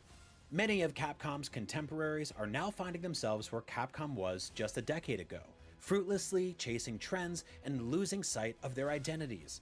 But for Capcom, the changes it made over the past decade has resulted in a new golden age that shows no sign of slowing down. Capcom may have fallen, but it has risen up better than ever. This is why I say that Capcom, essentially is back. So like they were saying, other companies are following trends and it's not working for them, which is very true. A lot of companies over the years have not learned from Capcom. See, Capcom's made so much money, right? They have made so much money over the years that they can take their chances on smaller products. Like there was that really cool, stylish Japanese game that was like, it was like a feudal Japan looking game that came out. I know that sold pretty well. And then you look at something like Mega Man 11. Mega Man 11 has literally become, I think, the best-selling Mega Man game of all time, or second best. And that game, and why was it so well received and good? Because you had a small, dedicated development team, and you gave them a decent budget to work with. Capcom is at that point where they can make that stuff. I mean, you had the Ghost and Goblins Resurrection game too, right? That did pretty well. I know a lot of people complain about the storybook look to it, but I think it actually looked fucking amazing. I think people are just complaining just to complain for a game like that. But that is the thing. That is the great thing about Capcom, is that unlike all these other companies, Capcom can take a loss once in a while, and they won't fold up their doors. They won't close their doors up and fire everyone. Like look what happened with the Cholesterol Protocol. I know that's not called that, but Cholesterol Protocol, whatever you want to call it. That game flopped so fucking hard that the studio closed down. Most studios blow so much money in this day and age that when they do that, the whole company folds. Because now games are like, this game's gonna cost us $8-9 million. It's like, the fuck do you get? How do you make that back? So, yeah, Capcom. Like, I wanted to talk about this because as a guy who's been a diehard fan of Capcom games since he was a little kid, I feel, and I've seen the rise and fall from time and time again, and I've watched and learned a lot of stuff from behind the scenes from people that I know that have worked at Capcom or know stuff behind the scenes. Like that's literally like my history with them as well, and I think with what that video did proved a lot. So I want Capcom to undelay Pragmata. Wherever the fuck that is, man, I have no idea where the fuck that is. That game is like MIA. It got announced like 4 or 5 years ago, and we've heard nothing. We had that one trailer, then they gave us another trailer a few years ago, and then that's it. No gameplay. We don't know what. I personally think it's either one of two things. It's been canceled, or it's being overhauled into something else to work on the new engine that Capcom is developing right now. Cholesterol Protocol was over $100 million. No fucking wonder they closed down. Whew. Yeah, it's supposed to release in 2022. So yeah, that there like Resident Evil, it probably had a game that it was making, and then they decided to scrap it 70 to 80% of the way through. You know, that's probably like what it had to be. So yeah, I mean, good video for the most part, except for IGN making the obvious fucking mistakes that they are going to make because they're them. But yeah, Capcom is back. They're doing a lot of great things. Sometimes not maybe what we want, but ultimately it is kind of what works, right? Controller here. All right, so man, all these wires are getting messed up down here. Shit. Okay. Last of Us Online multiplayer got canceled too because Neil Druckmann is a douche. When you're right, you're right. $161 to make. I'm like, how is that possible? Dude, like, fuck, man. And it's like what I did a reel on the channel here about this, about graphics. Not every game needs to be hyper realistic. Pixel games work because of the way that they do. I mean, there's a reason why Pocky and Rocky Reshrined did as well as it did. Or Tango, like the other games from Tango Project is like, you know, the Ninja Saviors, Return of the Warriors. Or you look at things like Mega Man. You know, all these smaller games, like whether they're smaller 3D or smaller pixel, go to that shit, man. Do that shit. And stop blowing your fucking money on games that, like, don't need a budget that big. I know it was the team that made Dead Space and everything, but that didn't mean shit at the end of the day. Now, did it? Really didn't.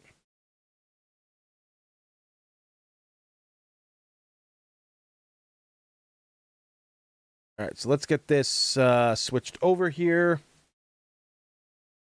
All right, guys, so we're going to be playing some Resident Evil 3 tonight.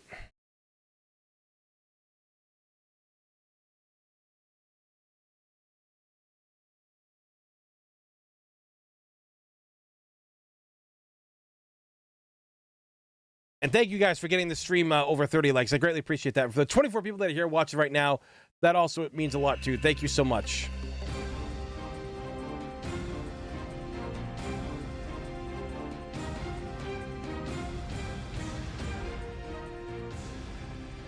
Dun dun dun.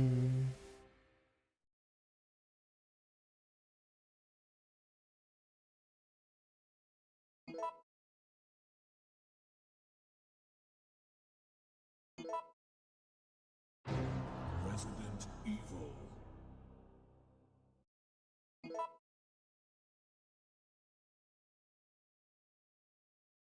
I saved over that file.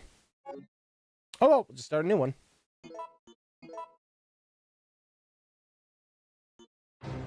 Resident Evil.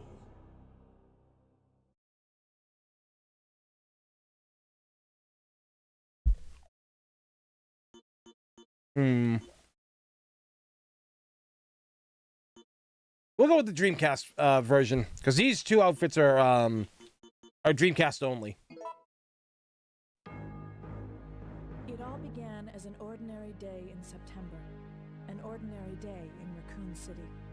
A city controlled... Yo, Michael Gert, what's going on, dude? Yeah, no, we're streaming primarily over here from now on. Got a lot of insight from people, a lot of feedback. Streaming's happening here from now on. I suppose they had to suffer the consequences of their actions, but there would be no forgiveness. If only they had had the courage to fight. Those photos are Boston. I mean, they could be. Nothing can stop them. Nothing. It was Raccoon City's last chance, and my last chance. My last escape.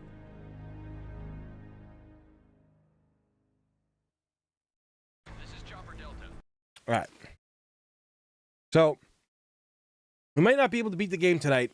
If I can at least get us to the clock tower, or through most of the clock tower and save before the Nemesis battle, or after, that's what we'll do.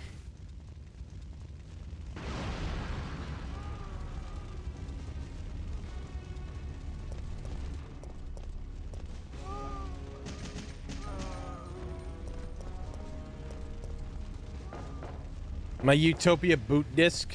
Wait, was that like a Utopia burn disc? Was that a game, or was that something that you used to break the system to play all games?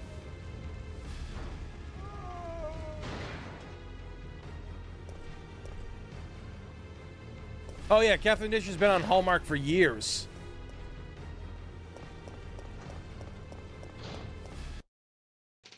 Actually, my friend Hollister TV, I think she actually did that. I think she actually did a blind run of a Resident Evil game. Somehow, Heck. I'm still alive. Ugh. It's starting to rain outside. I just don't want the rain coming in and hitting the TV or anything. Okay, we've got to get out of here. Yeah, no, Sony has a massive backlog of games. PS1, PS2 era. And the only thing I can say that why they don't do anything with it is because of licensing issues. They might not have the license to do the games that aren't under their moniker. You know what I'm saying? I mean, that's like, why do you think Nintendo kind of just throws up all like Nintendo Online services? Half the games you get kind of fucking suck ass. Yeah, that's right. I fucking said it. They suck ass.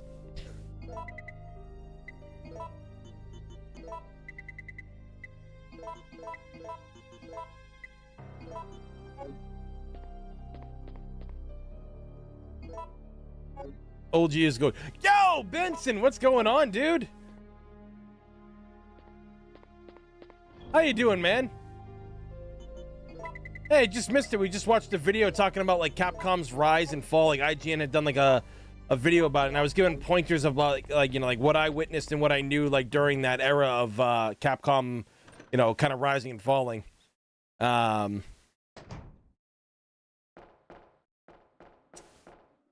But yeah, so now we're playing some OG RE3. Like I said, this is my favorite Resident Evil of all time. I absolutely love everything about this game. It's just a fucking beautiful game, man. I actually made a post on Twitter that I think it almost got 100 likes on it and everything like that, because I was talking about like how back in the day a lot of people passed up RE3. People were so busy playing RE2 they never played RE3. So yeah, I'm doing good, man. Doing good. Still stretching, still being flexible as ever, getting my kicks higher every day. You know, doing my best. You know, also like, you know, stretching and, you know, not trying to like rip my groin or anything like that, because, you know, everybody's like, oh, you're an old man, Tony. You're gonna be 38 in, you know, in April and stuff. You gotta start feeling it. And I was like, everybody's been telling me I'm gonna start feeling it, like when I turn 21. And there's like all my friends and shit like that that are, you know, younger than me and shit. They're all feeling it. I mean, like JJ, he's like 34, 35. He's falling apart. You know, he's falling apart and shit like that, and he's not like. And it's just like, dude, what the fuck are you doing? Like, you have kids. You should be healthy. You should be able to run around. Your knees shouldn't be hurting you. Your back shouldn't be hurting. I remember that time that JJ actually threw his back out pretty bad somehow, and I'm like, you're a twig. How do you throw your back out, man? Like, you got no weight on you to hurt your back. I won't stop. Yeah, my stretching. Yeah, I won't be able to. I won't stop until I can kick the moon.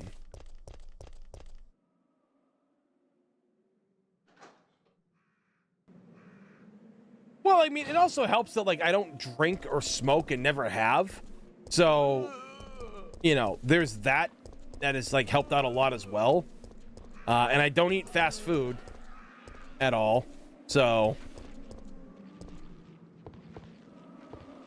God, I fucking...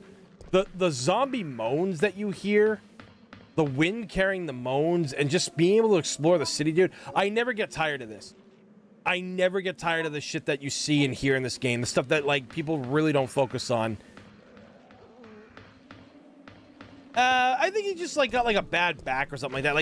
He didn't do it. Like, he didn't get, like, you know, kicked in the spine or anything like that. Or, you know, he just, like, tweaked his back one time really bad. And I think he still kind of gets like that. I mean, he stopped going to the gym a while ago, too. And I kept telling him, I was like, dude, you got to stay at that. But, like, his job fucks him over constantly.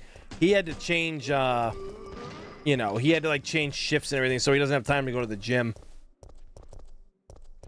But I always tell him, I was like, dude, just do push-ups and sit-ups in, what do you call it there? Just do push-ups and sit-up in your office. That's all you gotta do, man.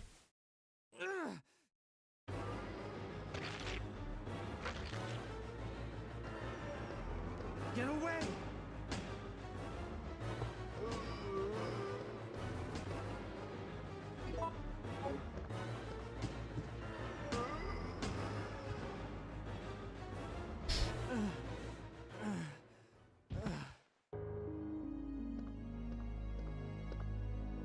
Proxy is part giraffe. It's confirmed. Doing something about this. No one's trained to handle this kind of situation. What could anyone do? Listen, he's coming for us. We're both gonna die. It happens. What are you saying? You'll see. He's after STARS members. There's no Damn, escape. 35 likes too, guys. Yeah, if we can, I'm hoping that by the end of this stream we can at least get to 50 likes. So if you're, if you guys can make that happen and shit like that, please hit that thumbs up button because it also helps get the video to be noticed on YouTube. And since we haven't streamed on this channel personally in over 2 years, I need all the support and love I can get. So again, greatly appreciate that. And if we hit actually 50, oh wait, I don't know if gifting gift subs is a good idea. Oh yeah, I can't do the gifting of gift subs yet because the bank thing. I gotta figure out how to do that. The game has a great concept. I love the fact that you can choose different paths. Oh my god, right? The different path choosing is so good. Yeah, dude. Oh man, I miss the 90s too, dude. I miss it so much. I was thinking about that today because I went to the store. I went to this place called Newbury Comics, and they don't just sell comics. It's a staple store here in New England, and they sell like vinyl records, DVDs, movies, toys, figures, comics, obviously manga, and like they have like everything there. It's a massive like cool like nerd store and shit. And I bought Yu-Gi-Oh cards there, and I was kind of like. I bought 4 or 5 packs, and then like 2 other like interestingly sealed packs. Can't speak. And it cost me $42, and I'm like, what the fuck, dude? Like I remember getting these packs when I was a kid, and it wasn't as like expensive or whatever, you know? Like it was really kind of like, I was like, wow, man, like shit's getting expensive. Because I mean, the packs now are like $5 to $6 a piece. Whereas, oh damn, I got almost all of them. Holy shit. Isn't there green? I thought there were red herbs back here. Oh wait, I'm standing, the body blocked them. And I was just kind of shocked. I'm like, man, like Yu-Gi-Oh cards used to be a lot cheaper and shit. And now they're like kind of expensive, man. Like I spent money on that like that, and I could have got fucking groceries.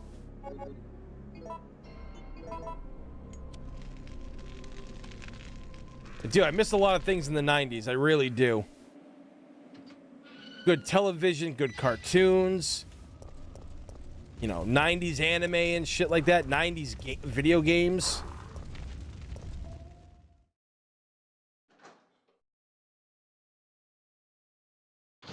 I know those are Yu-Gi-Oh cards you're speaking of, Cat Shark, but I also have no idea what the fuck you're talking about. I assume they're like their newer ones. I actually saw something that like was really kind of disturbing, honestly. So I saw people outside of a Target beating each other up to get the new Pokemon cards that are coming out, and I'm like, bro, they're fucking cardboard. Like, you're all beating each other up for, like, you're grown-ass men beating each other up for Pokemon cards. I'm just like, damn. Yeah, like, so I love the 80s, right? I love the era of the 1980s. I think, like, movies and television at that time were absolutely amazing. The style and the technology of that time was absolutely phenomenal, right? And then the 90s, it's like we got to see the rise of technology. We got to see the rise of technology. We got to see games evolve in an insane way. You know, like technology really advanced. Like you had, you know, think about what you had in the 90s. The Super Nintendo, the Genesis, the PS1, the Sega Saturn, the N64, right? Like the Dreamcast. Unbelievable era. Just truly an unbelievable era. Yeah, Game Boy Color, everything, Game Boy Pocket, Game Boy SP. You know, like the technology back then was so rapidly evolving, but still stuck around. You know, the rise of Pokemon cards and everything, and them getting banned from school. You know, Lunchables, so much stuff. Like when I'm bringing back my podcast to this channel very soon. I'm gonna be recording stuff near the end of this month for it. And I do want to have a section, like an episode where I talk about like things in the 90s, you know.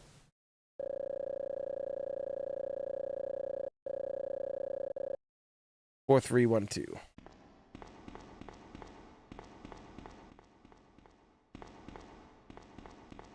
Dude, Pogs. Oh my fucking god. Pogs, man. Dreamcast was like Neo Geo for fighting games. I loved it. Oh my god. The fighting games on Dreamcast. I don't care that the D-pad sucked and everything on the Dreamcast. Fighting games on there were absolutely fucking amazing. Double dome split, baby. There we go. What's up, Marvin?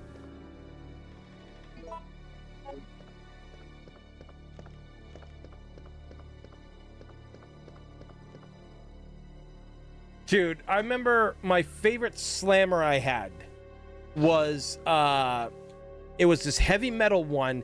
It had like this like neon green with black lines going through it, and it was in the shape of a buzzsaw. Oh my god, I fucking love that one. I don't know whatever happened to it. And I remember my aunt got me a Pog making machine one time. So anytime I got like gaming magazines or I got extra game manuals, I would always you know, turn those into Pogs, and I had like Mario Pogs and shit. It was so great. I love that stuff.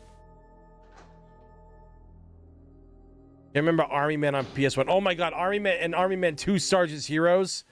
Oh. Yeah, Proxy, yeah, you had them too. You know exactly.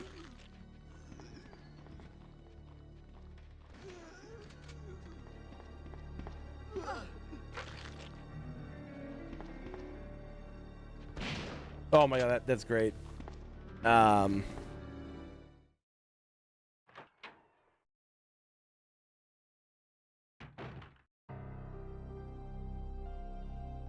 God, Army Men. I gotta go back and play that someday.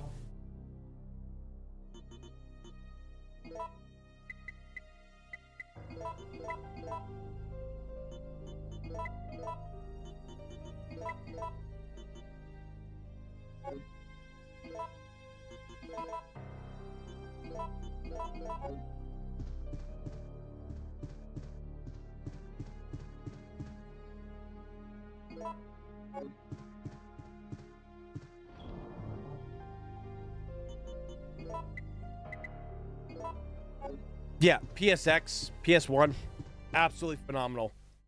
Tony, you know what you need to stream? Die Hard on the GameCube. Proxy, I would, but that game is frustrating as fuck, man. Because I own that on the GameCube. Yeah, no, I'm not a fan of that game. I couldn't figure out where to go at one point because it wasn't really telling me. Like, I was trying to figure it out, and it just didn't seem like it was possible.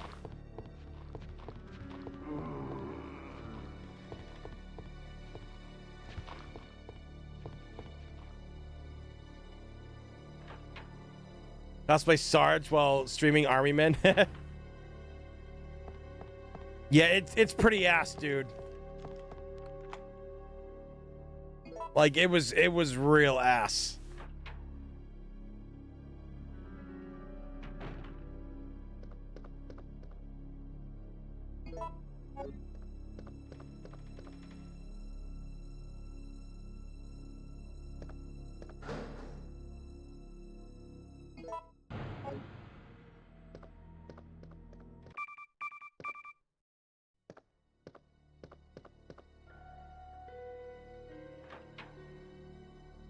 Yeah, if I remember correctly, I think the guy they got to voice John McClane in it, if I remember correctly, I think he actually did a pretty decent job. Funny enough, they actually got Reginald Vell Johnson to come back and play Al Powell, because Die Hard Vendetta is actually takes place in L.A.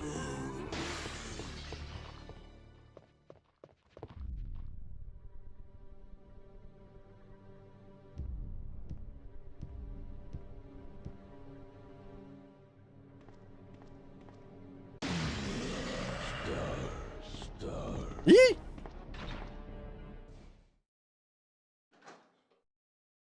There really hasn't ever been a good Die Hard game, unfortunately. Like, I mean, I guess like the two I would say that is the best one is Die Hard Arcade. That is the best Die Hard game of all time. Die Hard Trilogy is interesting for what it is.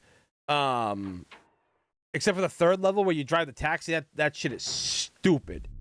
Fucking hate that shit.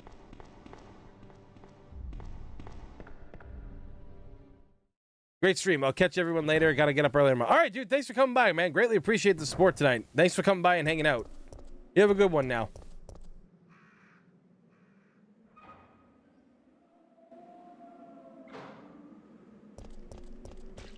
Like I said, if you guys haven't hit the thumbs up button, please do, because it helps the channel get it helps the channel out big time, and it also helps this video get out there to YouTube so other people can see it. So greatly appreciate any kind of love and support.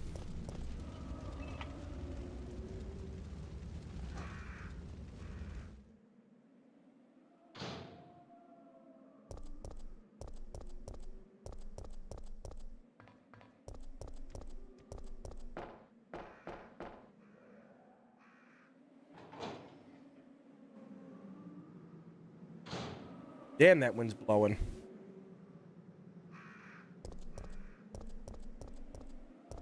Godzilla Destroy All Monsters. That's the really good one that people love. Never played it.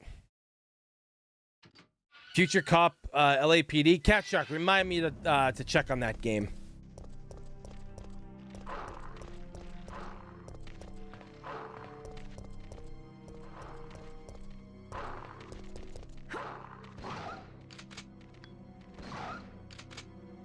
Oh, perfect.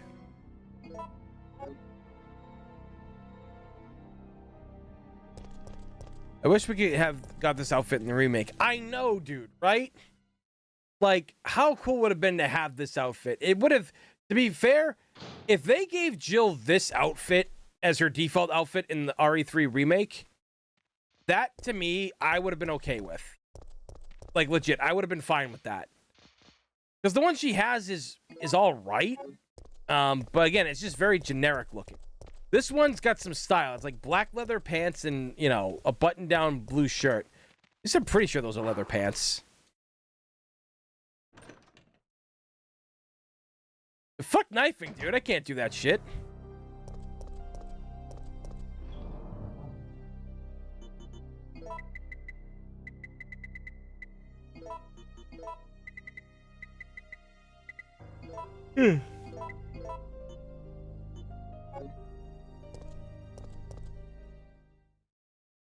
Yeah, they do look leathery. I mean, I don't think they're jeans. Fuck y'all. Go fuck yourselves, fucking dogs.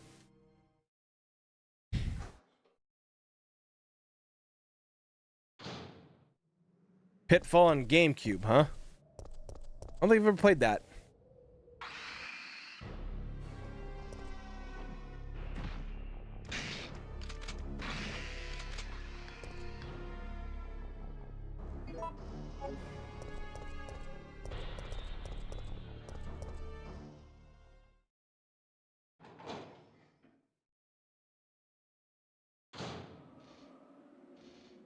Scum!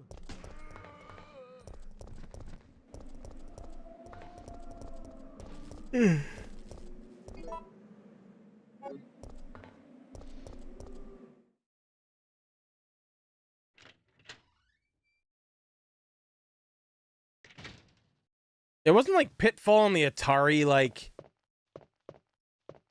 Like, wasn't that on there? Isn't that like where the series began? Was on Atari?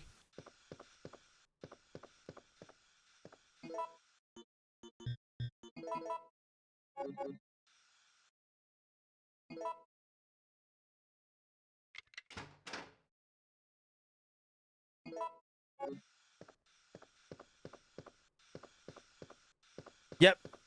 Yep. Okay.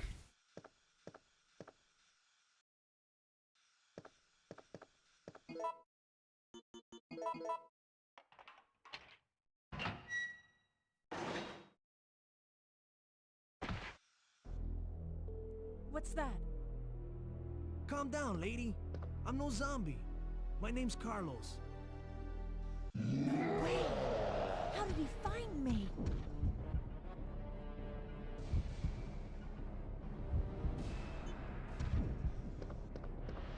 Over here!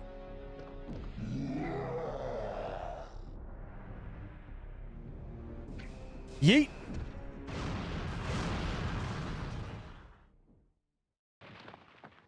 Are you crazy? You could have barbecued both of us. Oh, we're fine. So is he. Wait, what?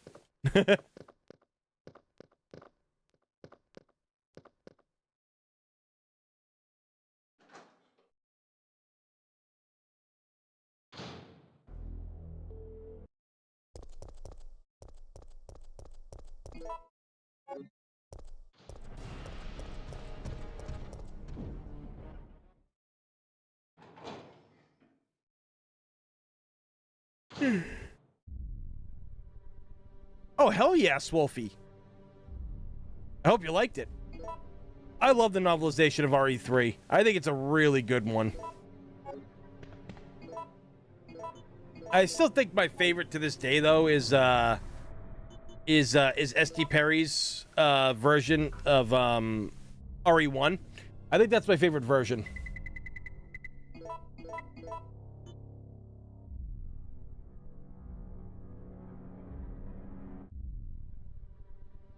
I remember playing. Yeah, Benson, that's crazy. Like, you know, you were playing this game back then, and then, you know, all of a sudden, like, you know, 20-something years later, you're the face. You're the face of him and everything. It's so crazy.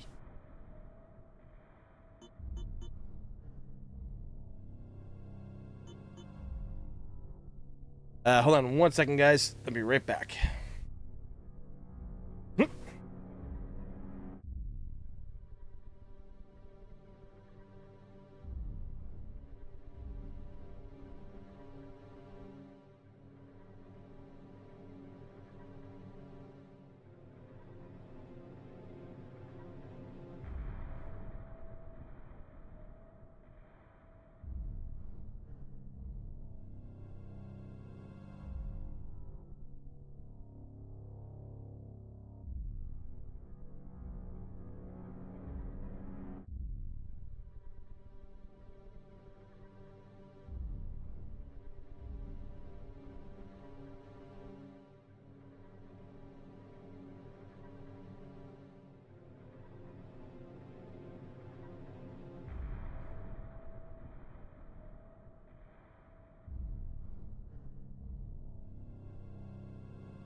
right.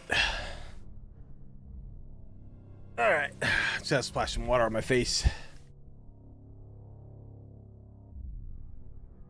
Oh, hell yeah, Theodore. Yeah, RE3 is the best.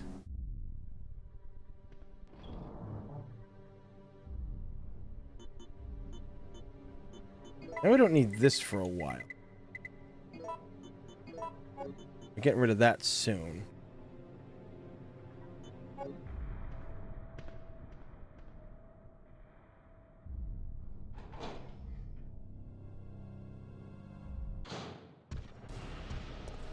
Yep.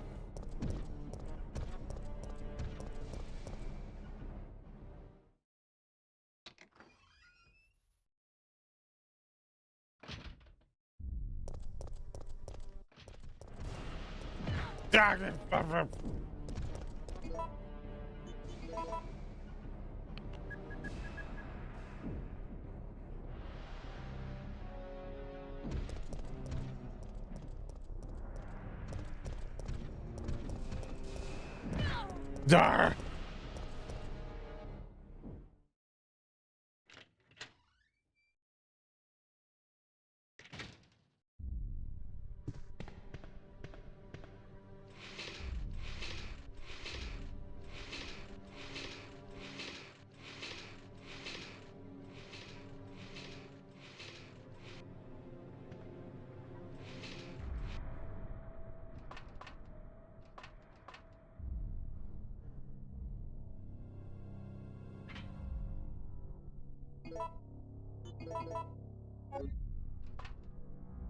I should heal. Oh, yeah, well.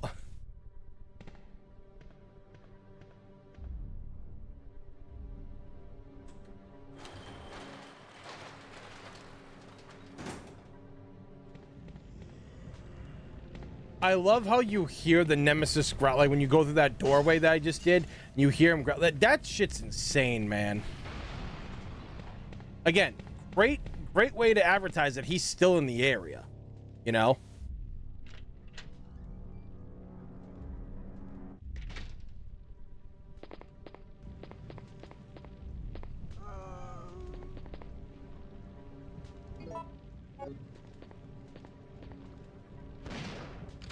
Bitch. Come on, grab the shit.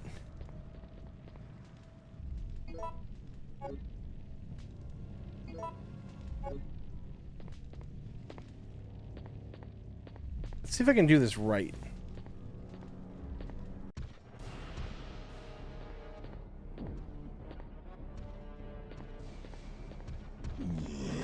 Okay, I still got tagged, but... Oof! I tagged again. Woo!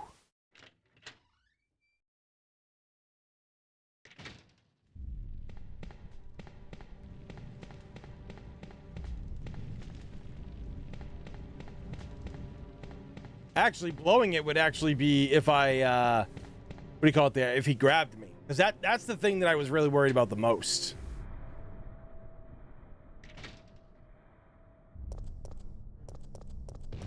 Oh, I forgot he does that sometimes. Fucking asshole. He's such a dick.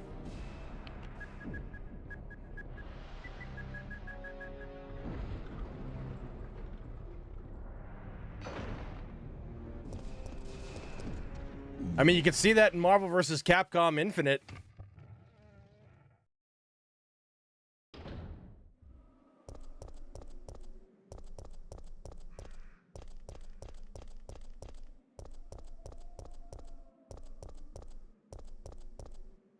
Yeah, he does that in Infinite.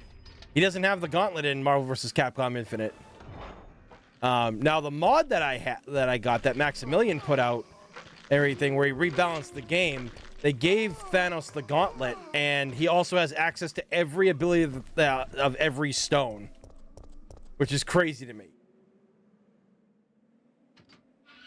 Like all the combos and shit like that they can do. Like Thanos became like already more like, I mean, he was a fun character in that game, but I didn't really care for him that much because I kind of wish he had like how he played in like MVC2. So I was glad they gave him those abilities to use all the Infinity Gems, you know?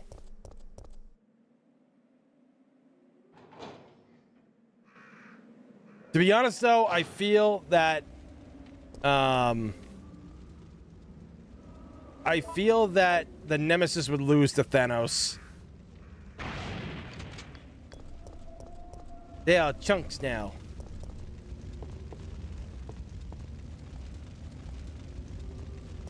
Thanos would still win, dude. He's just like a beast.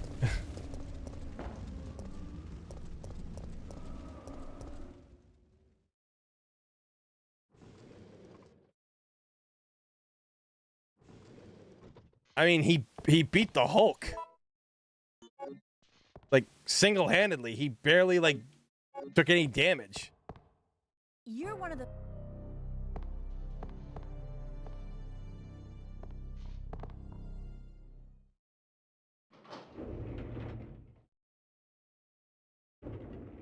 So, Jill, did you decide to help us out? It looks like we're the only ones who... Jill, put this on. Thanos or Darkseid? Darkseid beats him. And technically, if we're gonna go according to Marvel law, what do you call it there?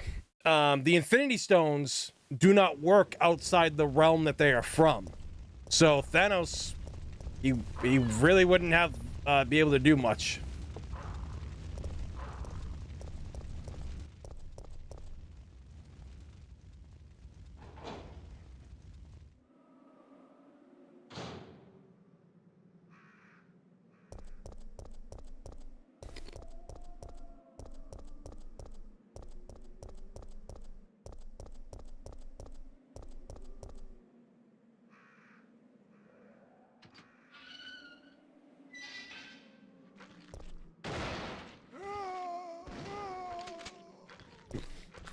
Two for one on that shot.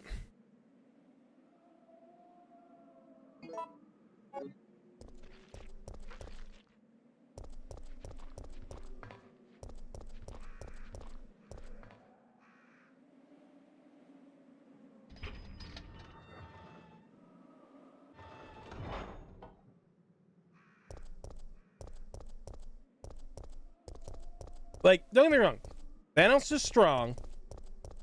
Undeniably, even without the gauntlet, he's a fucking menace. But Darkseid's a god, essentially. He literally beats Superman almost every fucking time. Or has, you know?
Jill!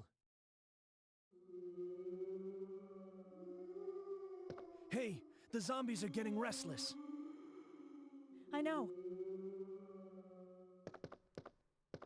Jill!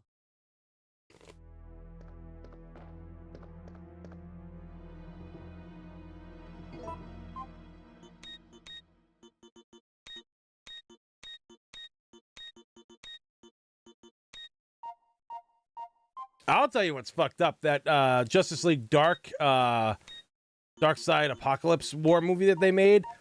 Everybody just getting fucking ripped to shreds by the parademons and shit. Like that was some scary ass shit.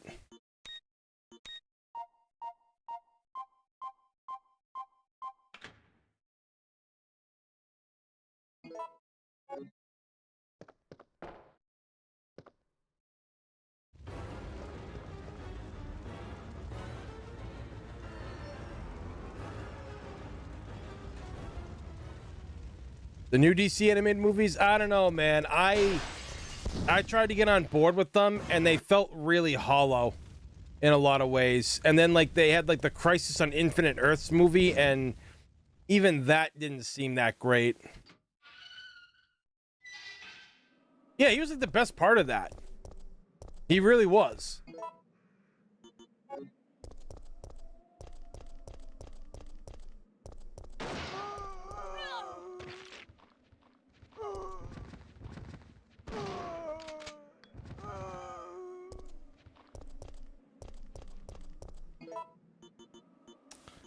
Ah, damn it.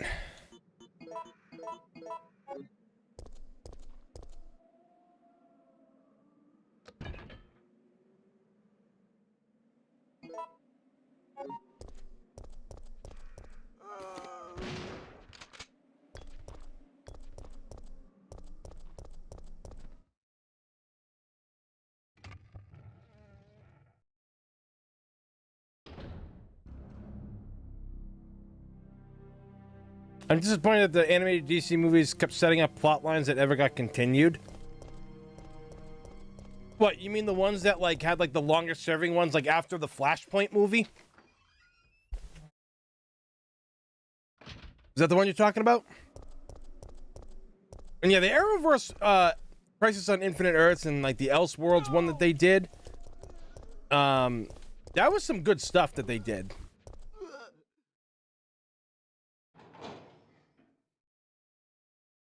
Ooh, Days of Future Past. Yo, word, what's going on?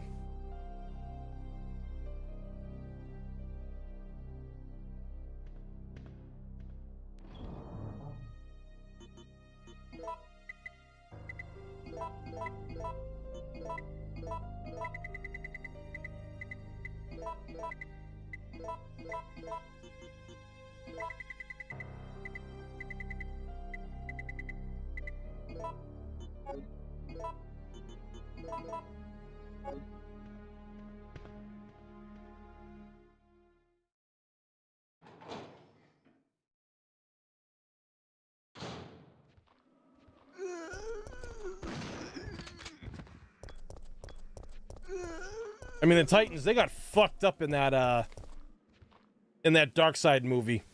All the Titans were wiped out. Like, literally, only, like, Damien was the only one that lived. Everybody else got fucking, like, stabbed and ripped to shreds and everything. It was fucking brutal.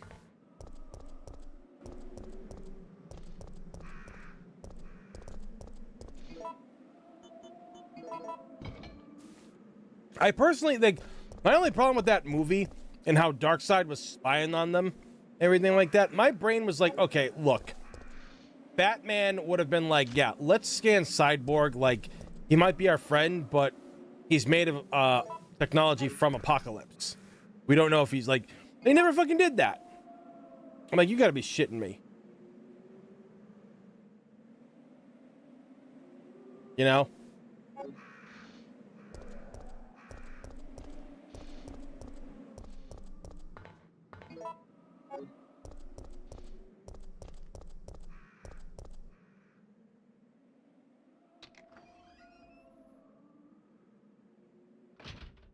Damian Wayne grew on me because, like, the thing with this is, like people are like, oh, he's just a brat. It was like, yeah, he's a kid that was raised by Ra's al Ghul and shit like that. Like, of course he's gonna have issues.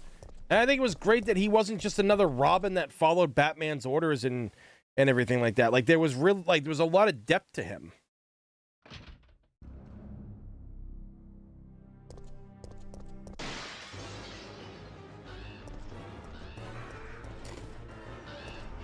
Damn bird.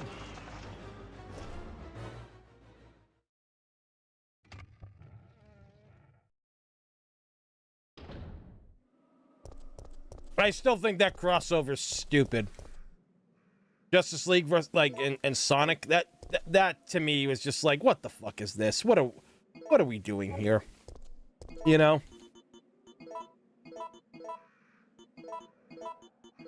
It's kind of like when they did like Justice League and Ruby, like that crossover. I'm like, that's so fucking weird, man. And then I also thought Power Rangers, like when they did the comic book, Power Rangers meet the Justice League, I didn't think that was a good fit. I thought that was really weird. Power Rangers versus, meets the TMNT, though. That was a great storyline. I mean, they were doing that back in the late 90s anyway, with Power Rangers in space and TMNT. But that crossover was great.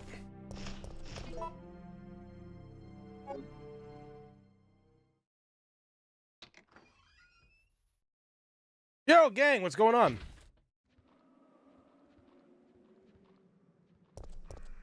Fried egg, cheddar cheese sandwich. Nice. I want a sandwich. And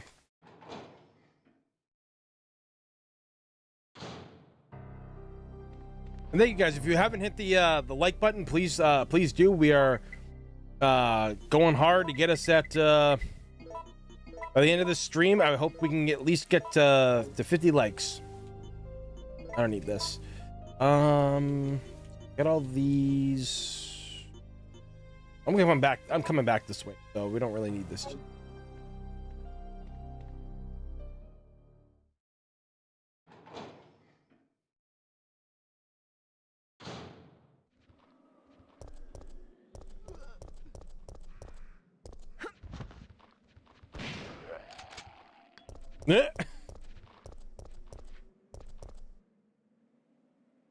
The Arrowverse had continued. Do you think the crossovers would have gotten weaker in quality after Crisis? Could yes and no. It's one of those things like where you'd have to wait and see, you know. I just think that a lot of those shows happened too far after like Arrow had already kind of run its course. And what do you call it there? Flash was really losing steam. Ooh.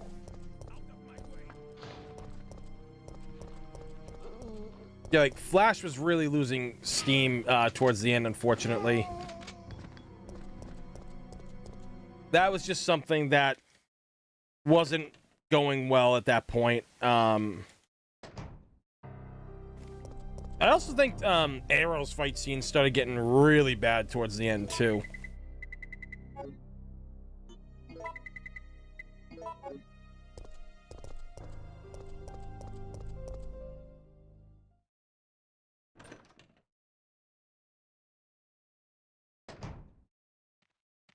Oop.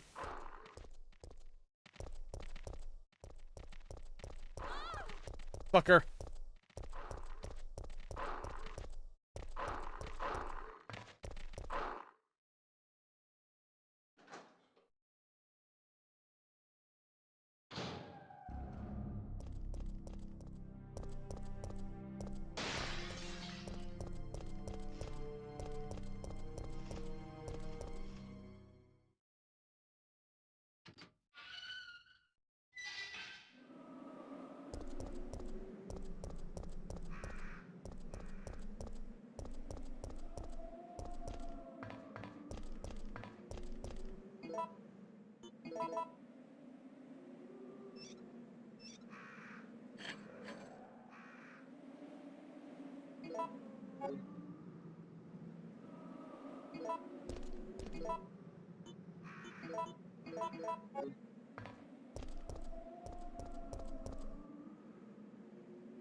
Yo, MJ1 Media, what's going on, dude? And doing good. As you can tell, we are back streaming here.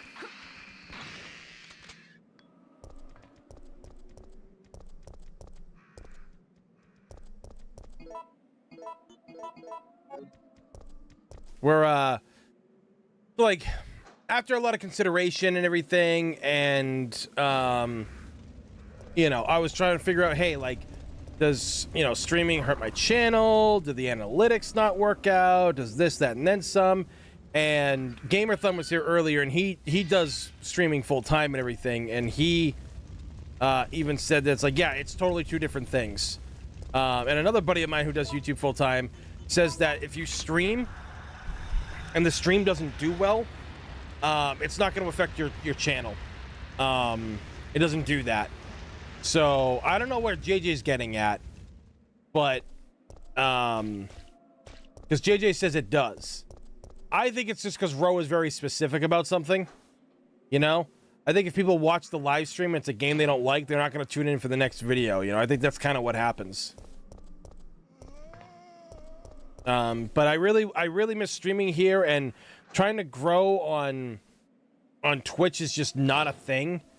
And it's better to kind of do it all at once here. Oh shit. It wants to hug me.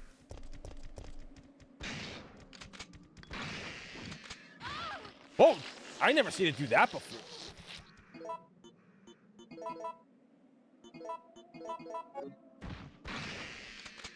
I never seen it jump and land on me.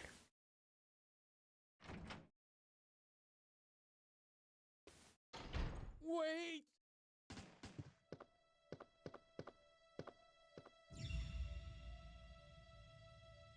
What did you do? I had no choice. He was about to turn into a zombie. It would have been a threat, so I eliminated it. Oh yeah, guys, we're at 40 likes, so we need 10 more to get to 50. So if you have not pressed that thumbs up button, please do, because that helps the video out a lot, and it helps YouTube know what people like, and people will come and hang out at the channel. So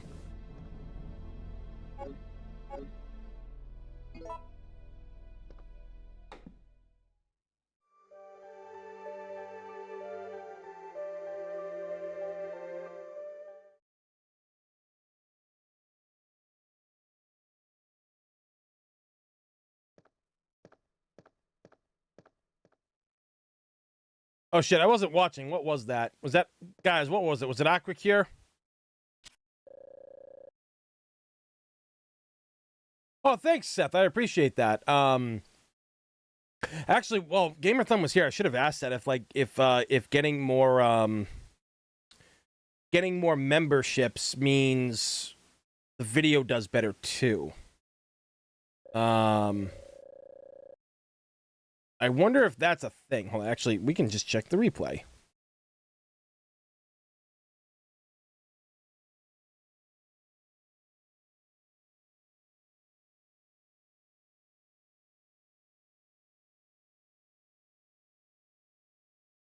Oh, Jared has a new video out. Oh no, it was a live video he did. He streamed Resident Evil, the Game Boy Color conversion. Interesting. All right. I'll have to check that out.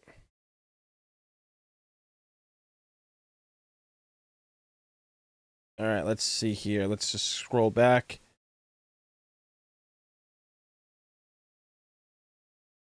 Zap Sprint. That's what it was. Okay.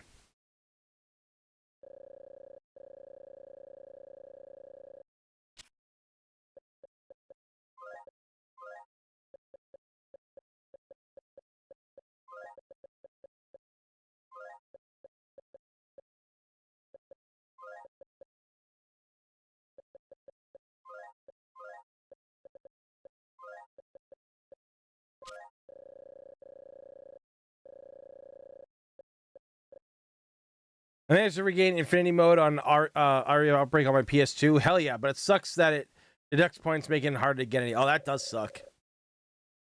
Yo, Shadow Wolf. Hey, Tony, it's been hella fun watching you play a classic. Take care, buddy, and good night. Thank you for coming by, man, and watching. I greatly appreciate that. I'm glad so many people came over this. Like I said, this is the first stream back on this channel, and we're going to be primarily streaming all the time here. We're not going to be streaming anywhere else. If I do it on Twitch, it'll be like a dual stream thing. But I really want people to, like, you know, be here for the streams and stuff, you know? So I greatly appreciate everybody that has turned out for these.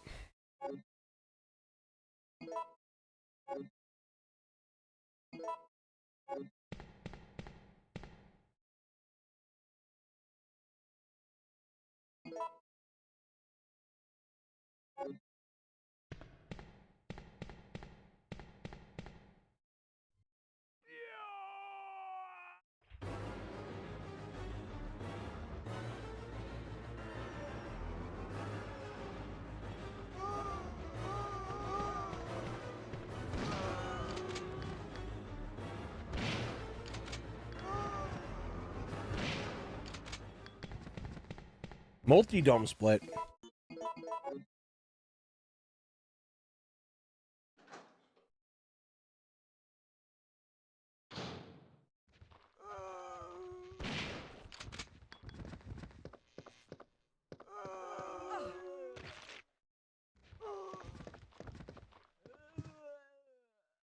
But yeah, no, it's glad to be back streaming here. Like I said, we figured out everything, got some tips from some people and everything, and apparently streaming here, even if the stream doesn't do well, will be good. So, you know, like I said, I'm happy that people are happy.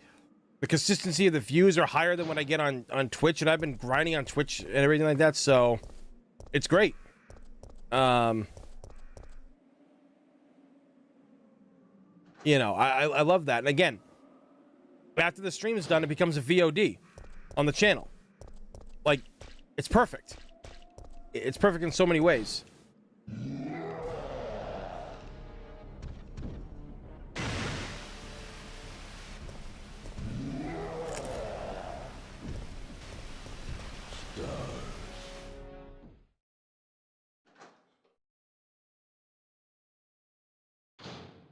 Who I think is going to be likely an RE9? Probably going to be either Jill or Leon at this point. I feel that's what it's going to be.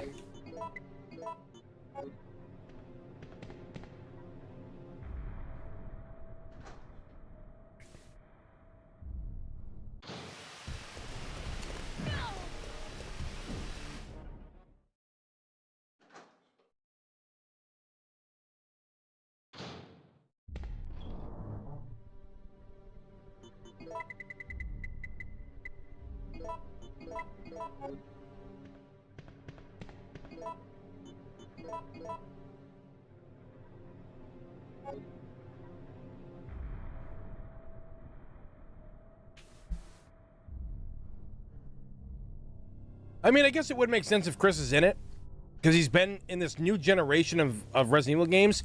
He's been in, what do you call it there? He's been in 7 and 8. And the way they left 8 is kind of like, you know, like a big deal.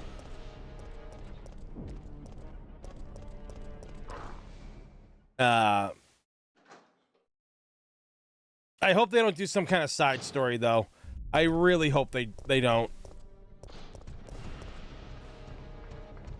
Like, nobody wants a side story right now. You've got this story going with Chris. You know, the Winter Saga's all wrapped up, but like now the BSAA is crooked. So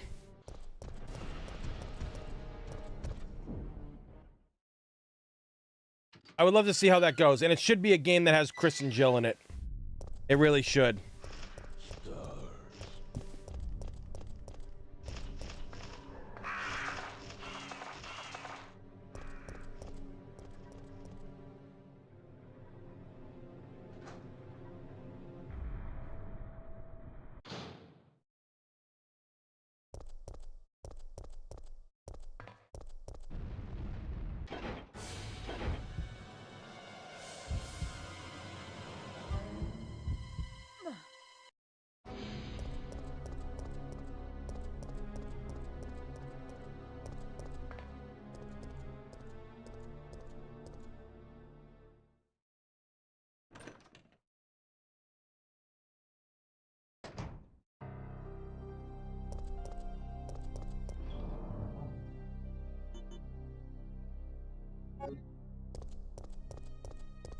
Oh yeah, the Natalia and Alex Wesker thing. Yep.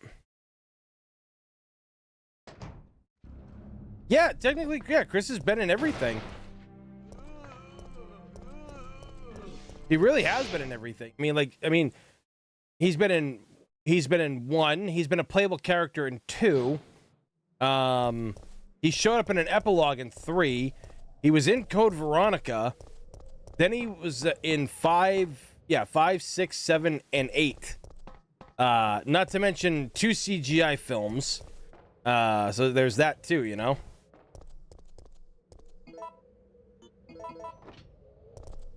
And if you even want to count Umbrella Chronicles, because the final Umbrella Chronicles level has him and Jill.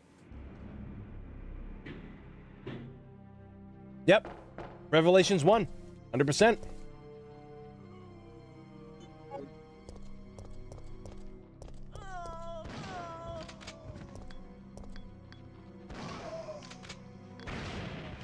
Hell yeah.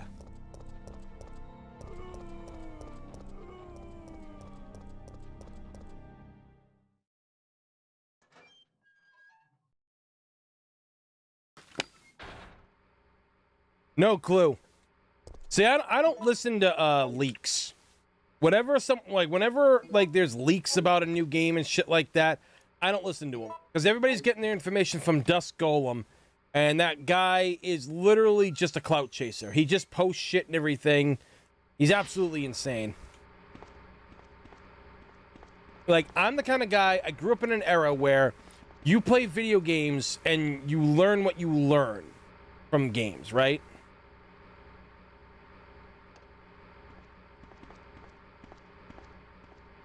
Like, you learn about games by seeing them in a magazine or advertised on TV, or you hear it from, like, you know, a friend, a coworker, or you're on the schoolyard if you're young enough, you know?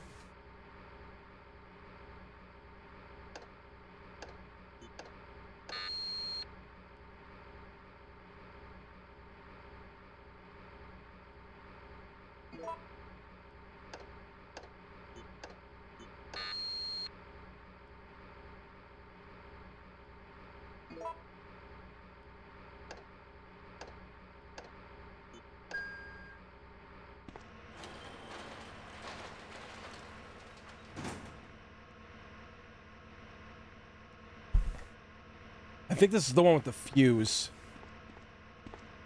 Fuck, it's the one with the magnum inside. God damn it. Wait, what? The zombies didn't show up. Usually when you step into that place, they do.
Hell yeah.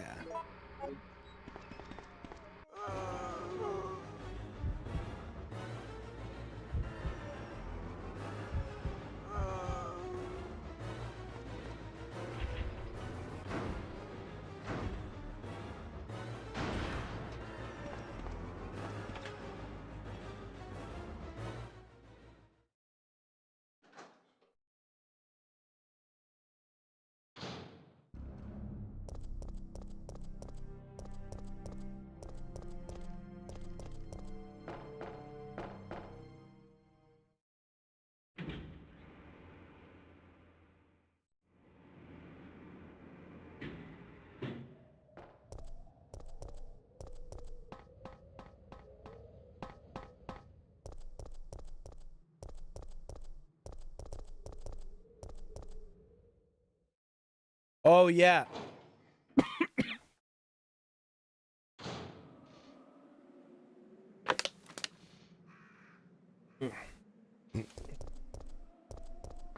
Yeah, the Kojima horror game? Same. I leave the... Take them out. Oh, I did take them out. Okay. Yeah, I'd be very interested to see what that OD game is about, but he's working on Death Stranding 2 right now, so... And also knowing him, he's probably working on both games. Look, love Kojima as a visionary. I love him for what he did for, like, Metal Gear and, you know, like, Police Knots and everything, but, like, Death Stranding, to me, is not a good game. You can't. You can try to sell me on it all you want. Everything. It's like the people who try to sell The Evil Within.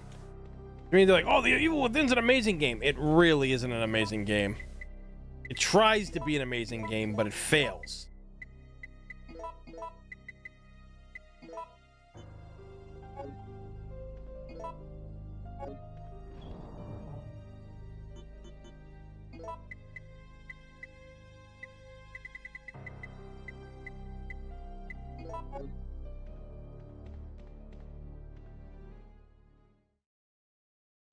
Dude, I didn't even play Death Stranding 1. Like, so at first, I remember when we first saw the trailer for Death Stranding, you know, naked Norman Reedus and the funky fetus on the beach and everything like that, you know? I was like, okay, let's see where this goes. And like that world that they were in, where everything is just dead on the beach and like those floating things in the sky and shit, like I was invested. I was like, oh, okay. And then like they had like looked like the world was at war, and then Guillermo del Toro had that baby. And you see him running into like a dark tunnel, and then all of a sudden like Mads Mikkelsen shows up. Everything. I'm like, okay, so this is like a world that's like on the like it's a destroyed world or something like that. Like it's, you know, got supernatural elements. Looks good, and then it eventually just turned into shit.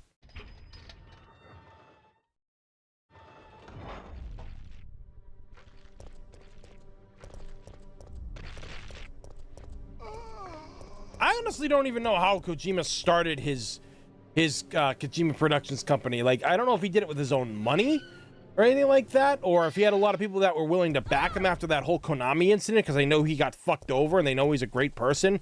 To like, you know, it's like, oh yeah, like we'll hire him to make our games, or like we'll give him money to make games because people will buy them. I honestly just wish Kojima could make films. He's always wanted to, and he's not getting any younger. He's like 56 years old and shit. Like he needs to be allowed to make fucking films. Yeah. Dude, yeah. Evil Within was literally Resident Evil 4 because Shinji Mikami was the guy who fucking worked on it. Anything. They were trying to make that thing Resident Evil 4.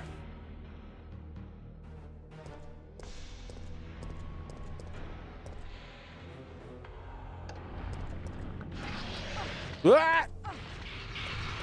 Oh, fuck, not this bullshit. Remember, I got killed down here before because of this.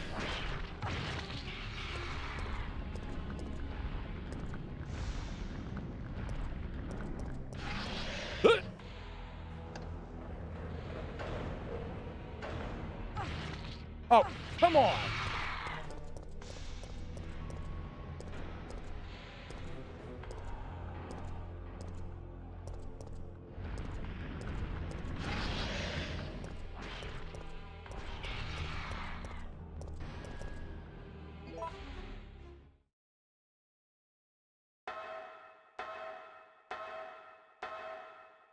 Like, the problem was, The Evil Within, everything that was happening to the actors in that game, they didn't seem to care. The only one was Joseph, which was voiced by Yuri Lowenthal. Like legit, seemed to be the only person to care about the actual acting in it. Everybody else was so stale and boring, and it's just like, dude, you're getting dropped into a world and nothing around you freaks you out? Like, come on, man. Like, it was not a good game. And oh my god, the PS3 version. Oh my fucking god. That thing was a fucking atrocity to play on. Because the PS4 was out, but I didn't have a PS4 at the time. So I mean, I had the PS3 version, and it ran like dog shit. Absolute ass. Looks like we're ready to go. Here, take this. Oh, Terminator 2, No Fate. Absolutely amazing. It's gonna be great. Okay. Nikolai won't be joining us. I understand. I'll operate the cable car. Let's go.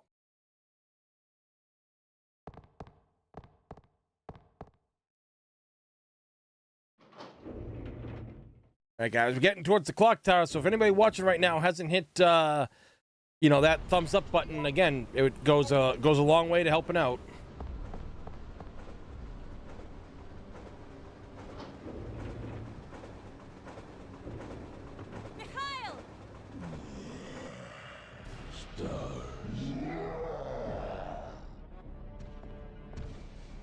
Jill, get out of...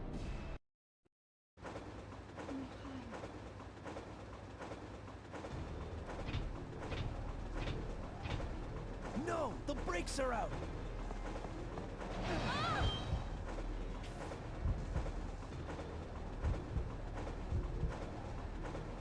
It's useless.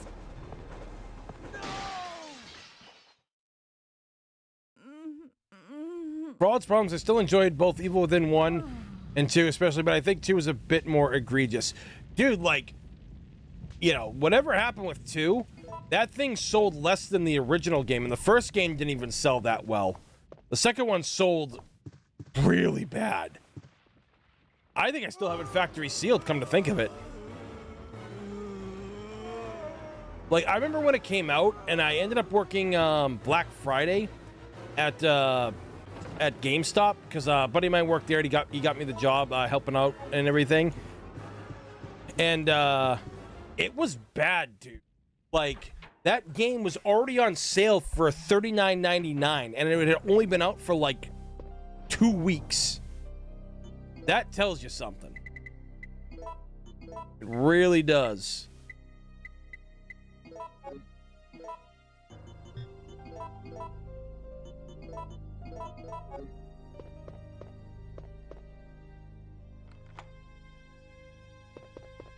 Wait, I think I need my lockpick at one point.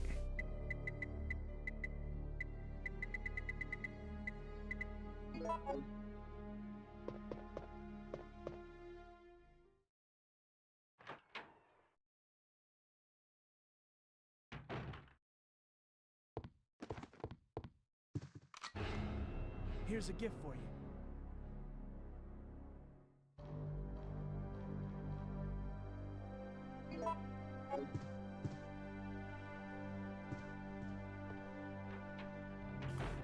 So what if you said no, right? What if you said no to taking that? And like it actually changed how Carlos feels and like kind of treats you like dirt?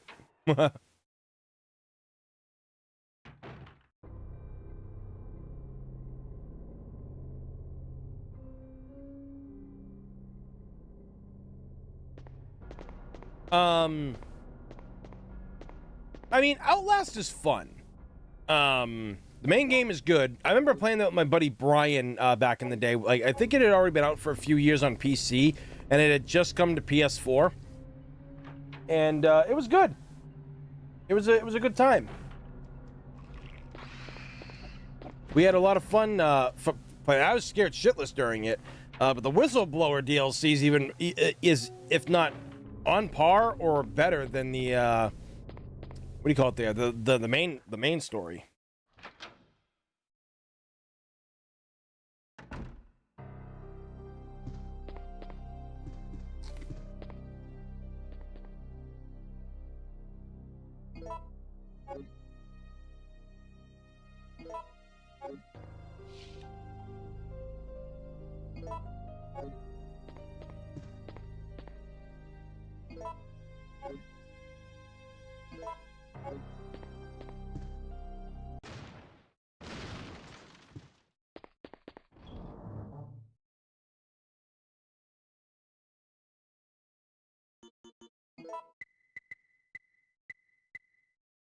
Yeah, OG Carlos' voice is fine. People really gave a lot of people shit for liking that voice, or they tried to make it seem like he was a bad character. It's like, what is wrong with you people?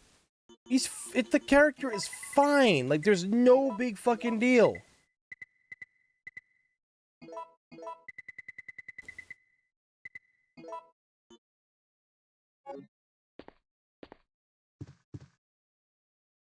He was a great and zany character back then.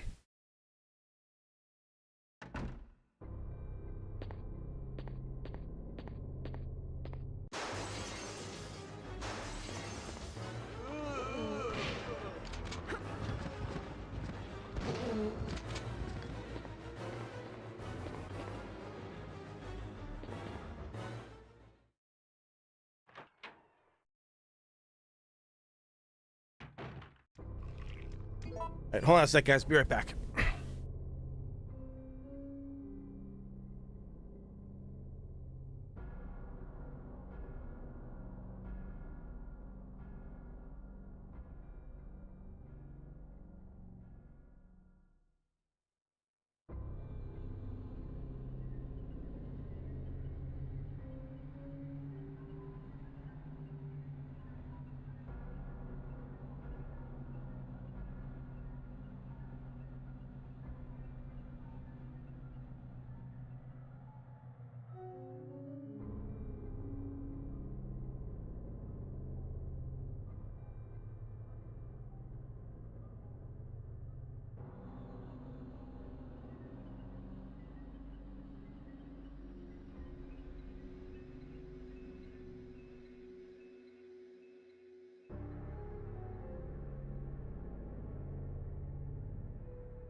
Wait, who messaged me?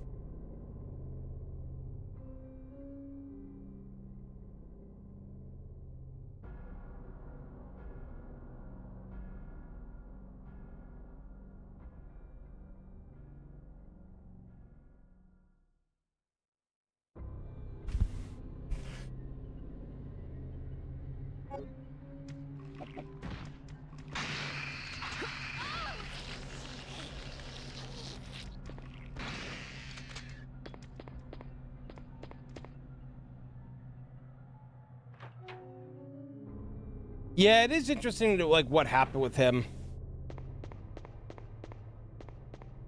I hate the fact that that's like what they did. Like they introduced such a cool character, and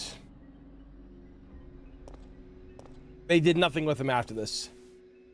Oh yeah, is that what it is? Like he went back to Brazil?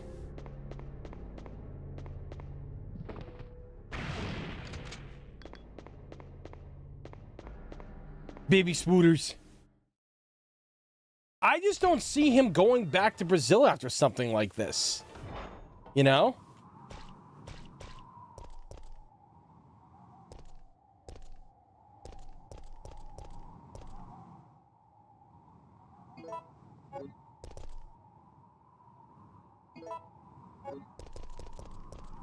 So the thing of it is, like, he was really well beloved as a character back when this game came out. People really did dig him.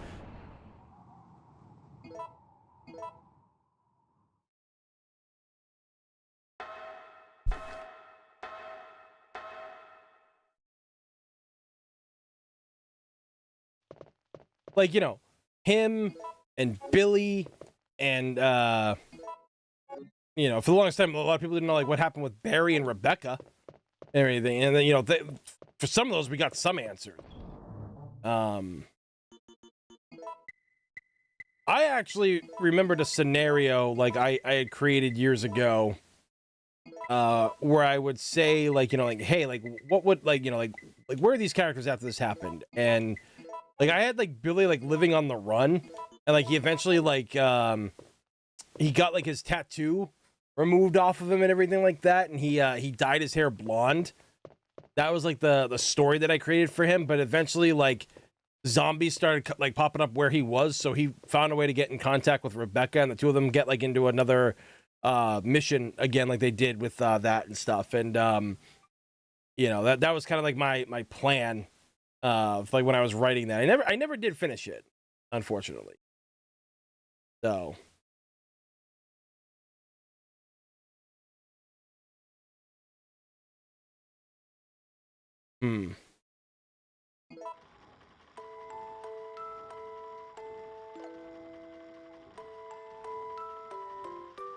didn't, correct me if I'm wrong, but didn't Carlos also get like facial reconstructive surgery or something? Did that not happen for him at one point?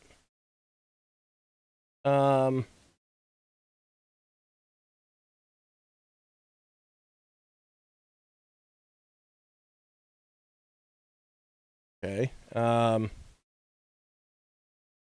you stupid thing. Okay.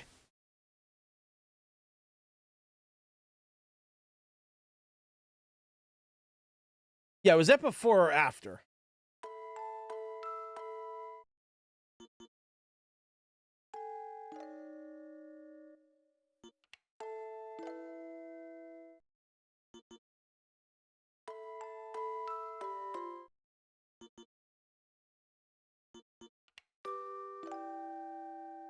I think before, yeah.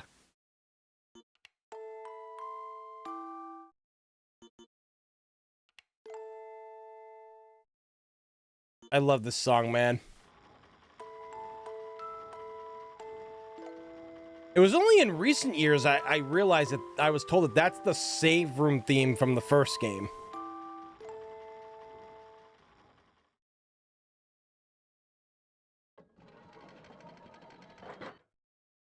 Hold on a sec here.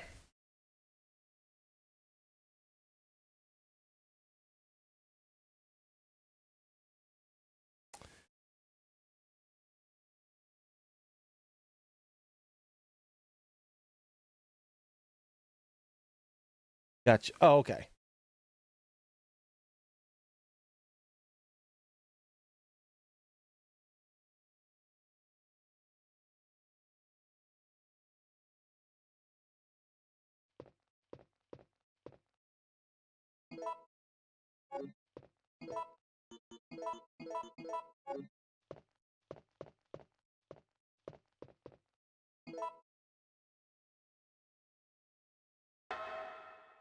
Yeah, DualShock version. Yeah.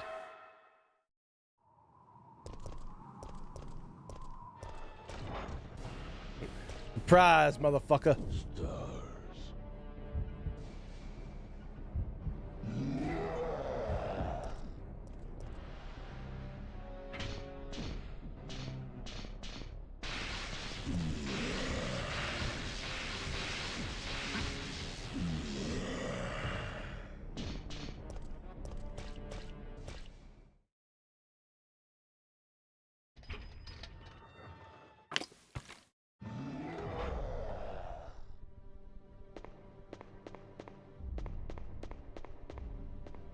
Oh yeah, Sienna Gilroy was great as Jill.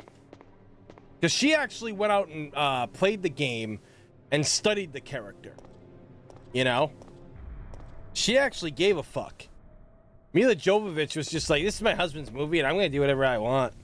Yeah, well, that's not how it was, but, you know, we all know that she didn't, like, that they just kind of did whatever the fuck they wanted with that film series, and it was just fucking disgusting.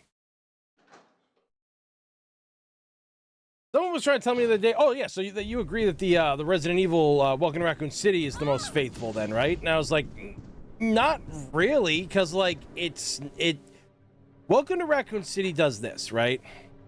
Welcome to Raccoon City is an insult because it relies heavily on Easter eggs. And by doing that, you don't really solve anything. It's like when Lisa Trevor has the keys, right?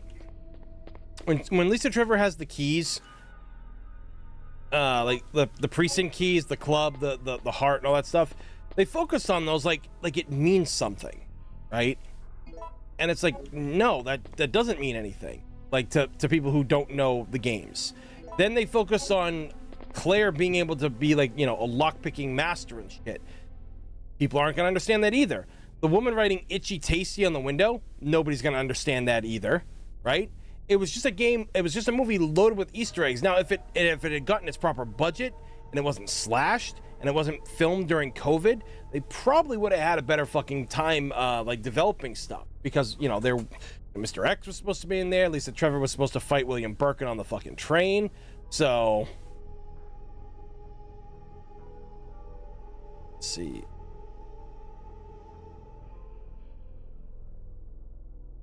Clock Tower puzzle. Okay, here we go.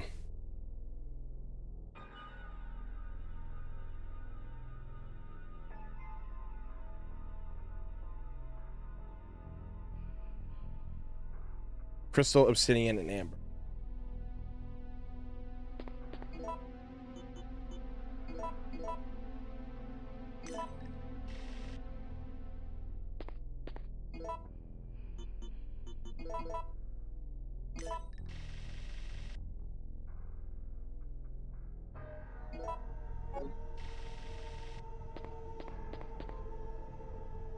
Okay, that's what the damn thing said.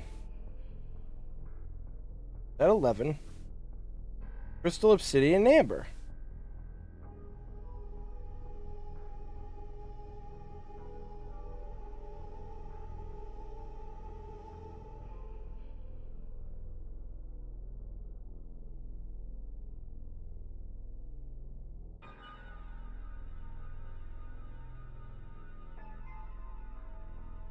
Amber, Obsidian, Crystal.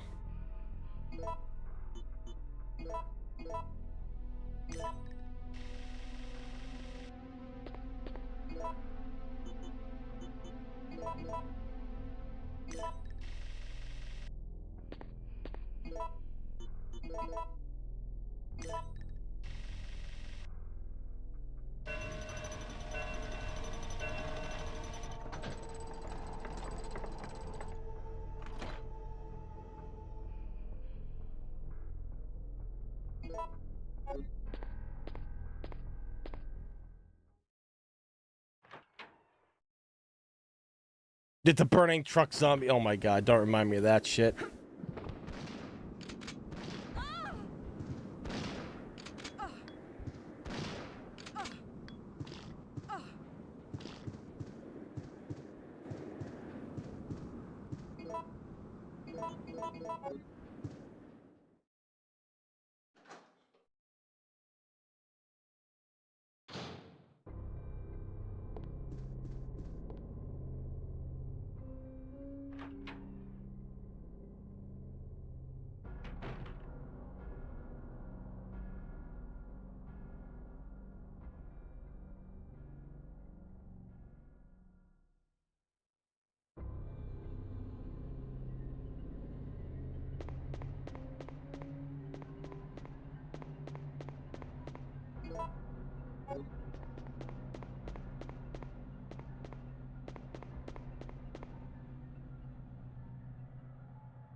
The Nemesis mod, not yet.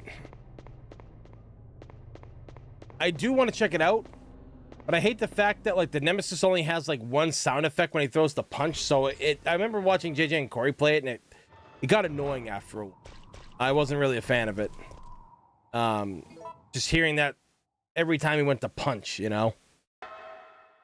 Still want to play it though.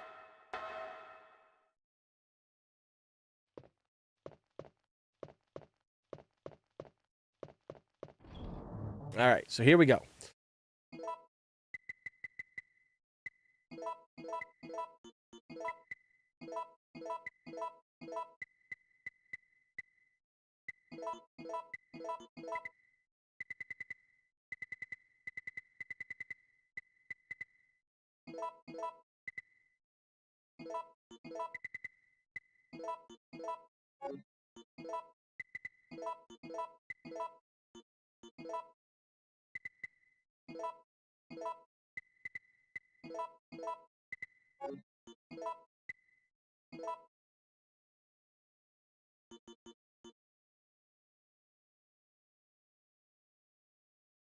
So wait, it was yeah.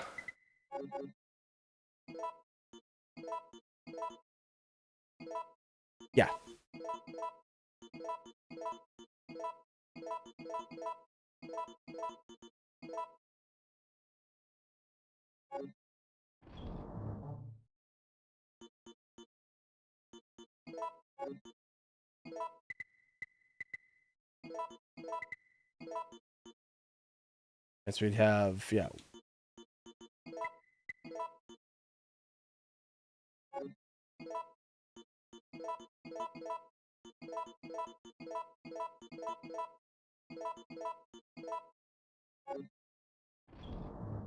Now we're cooking with Magnum power here. Jesus Christ.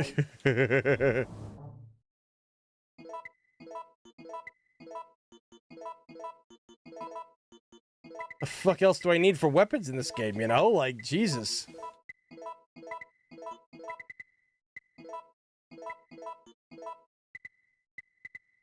Not taking any chances with the Nemesis because he's a dick.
All right, so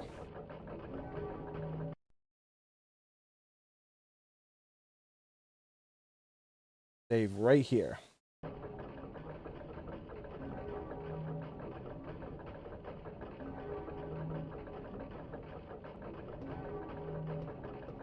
I need more ammo. You're probably right.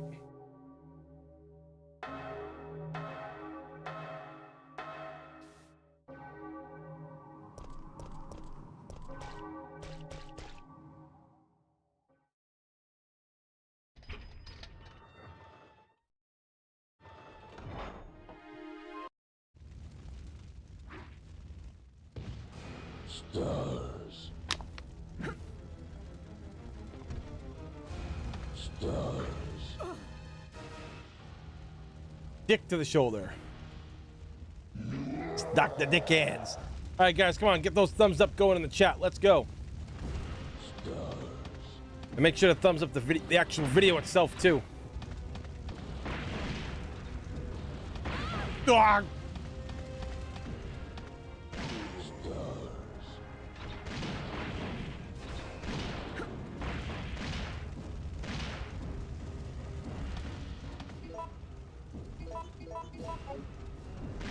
Oh shit, he threw it away.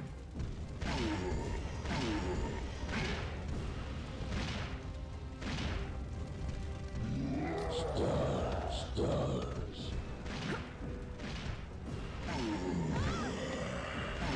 Yeah.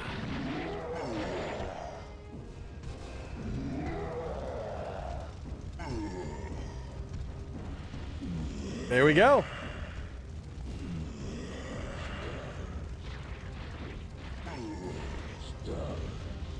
Oh, he's milking it. Jill. Please, wake up. T1000 and MK1. Yeah, too bad Mortal Kombat 1's essentially like a dead game at this point. It's got a lot of issues. People aren't really happy with it. Warner Brothers, obviously nobody's happy with them right now. But I think that like if actually we should say it right here.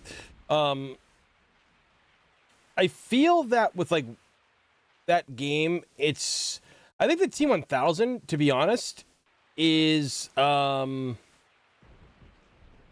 call it there. I think he's actually probably one of the smoothest looking characters in the Mortal Kombat games, because Mortal Kombat's just been kind of a game where I feel that as the years go on, it keeps getting more stiff and stiff and stiff with their characters, and there's no fluidity. You know what I'm saying? I'll fix this lighting issue right here. Hold on a sec.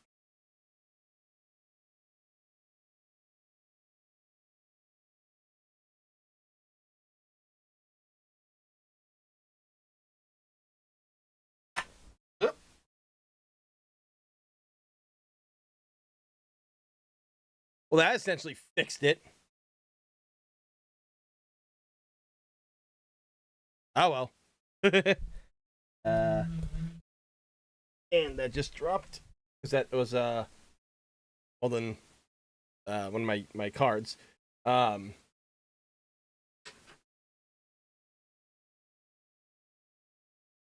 So what was I saying? Oh yeah, Mortal Kombat games just seem really stiff. They always kind of have, and they really haven't evolved from that. And characters all kind of feel like they move the same, where Street Fighter doesn't have that. So, you know, the T1000, from what I've seen of that gameplay, looks really good. So I'm excited. I'm excited that people are happy that they're getting them. Yeah, it's so crazy. You get Conan the Barbarian, right? But no actual T800 like there was in the last game. It's so crazy. It really is, but gotta love that. Well, anyway, guys, so yeah, we didn't hit 50 likes, unfortunately, tonight. But to be honest, we got 42, 43 likes right now, which is really kind of amazing, to be honest, for not having streamed here for 2 years. But that cycle is over and done with, because now we are going to be streaming solely here, like mainly right here. Like I said, Twitch, possibly keep that going and everything like that, you know, do the dual stream setup. But yeah. I had fun tonight. This is a great comeback stream. We had a lot of people that showed up for it. So I think like the max we had at one point was like 25 or something like that. So I greatly appreciate all the love and support tonight. I appreciate everybody's just coming by, having fun, supporting me here. This is going to be a big deal for the channel because the channel has already so much going on as it is. So this adding to it will just mean constant content is coming to the channel all the time. So that being said, guys, what do you call it? Oh, stream's starting. Let's go. Sorry, actually, Cascade, I'm actually heading out. I'm going to sleep soon. So, yeah. But again, thank you guys all for the support tonight. Thank you for all the love. Make sure if you haven't pressed that thumbs up button because it helps out the video big time and helps the video actually get seen here on YouTube. So, that being said, thank you all for watching. I'll see y'all next time. Take care. Have a good one.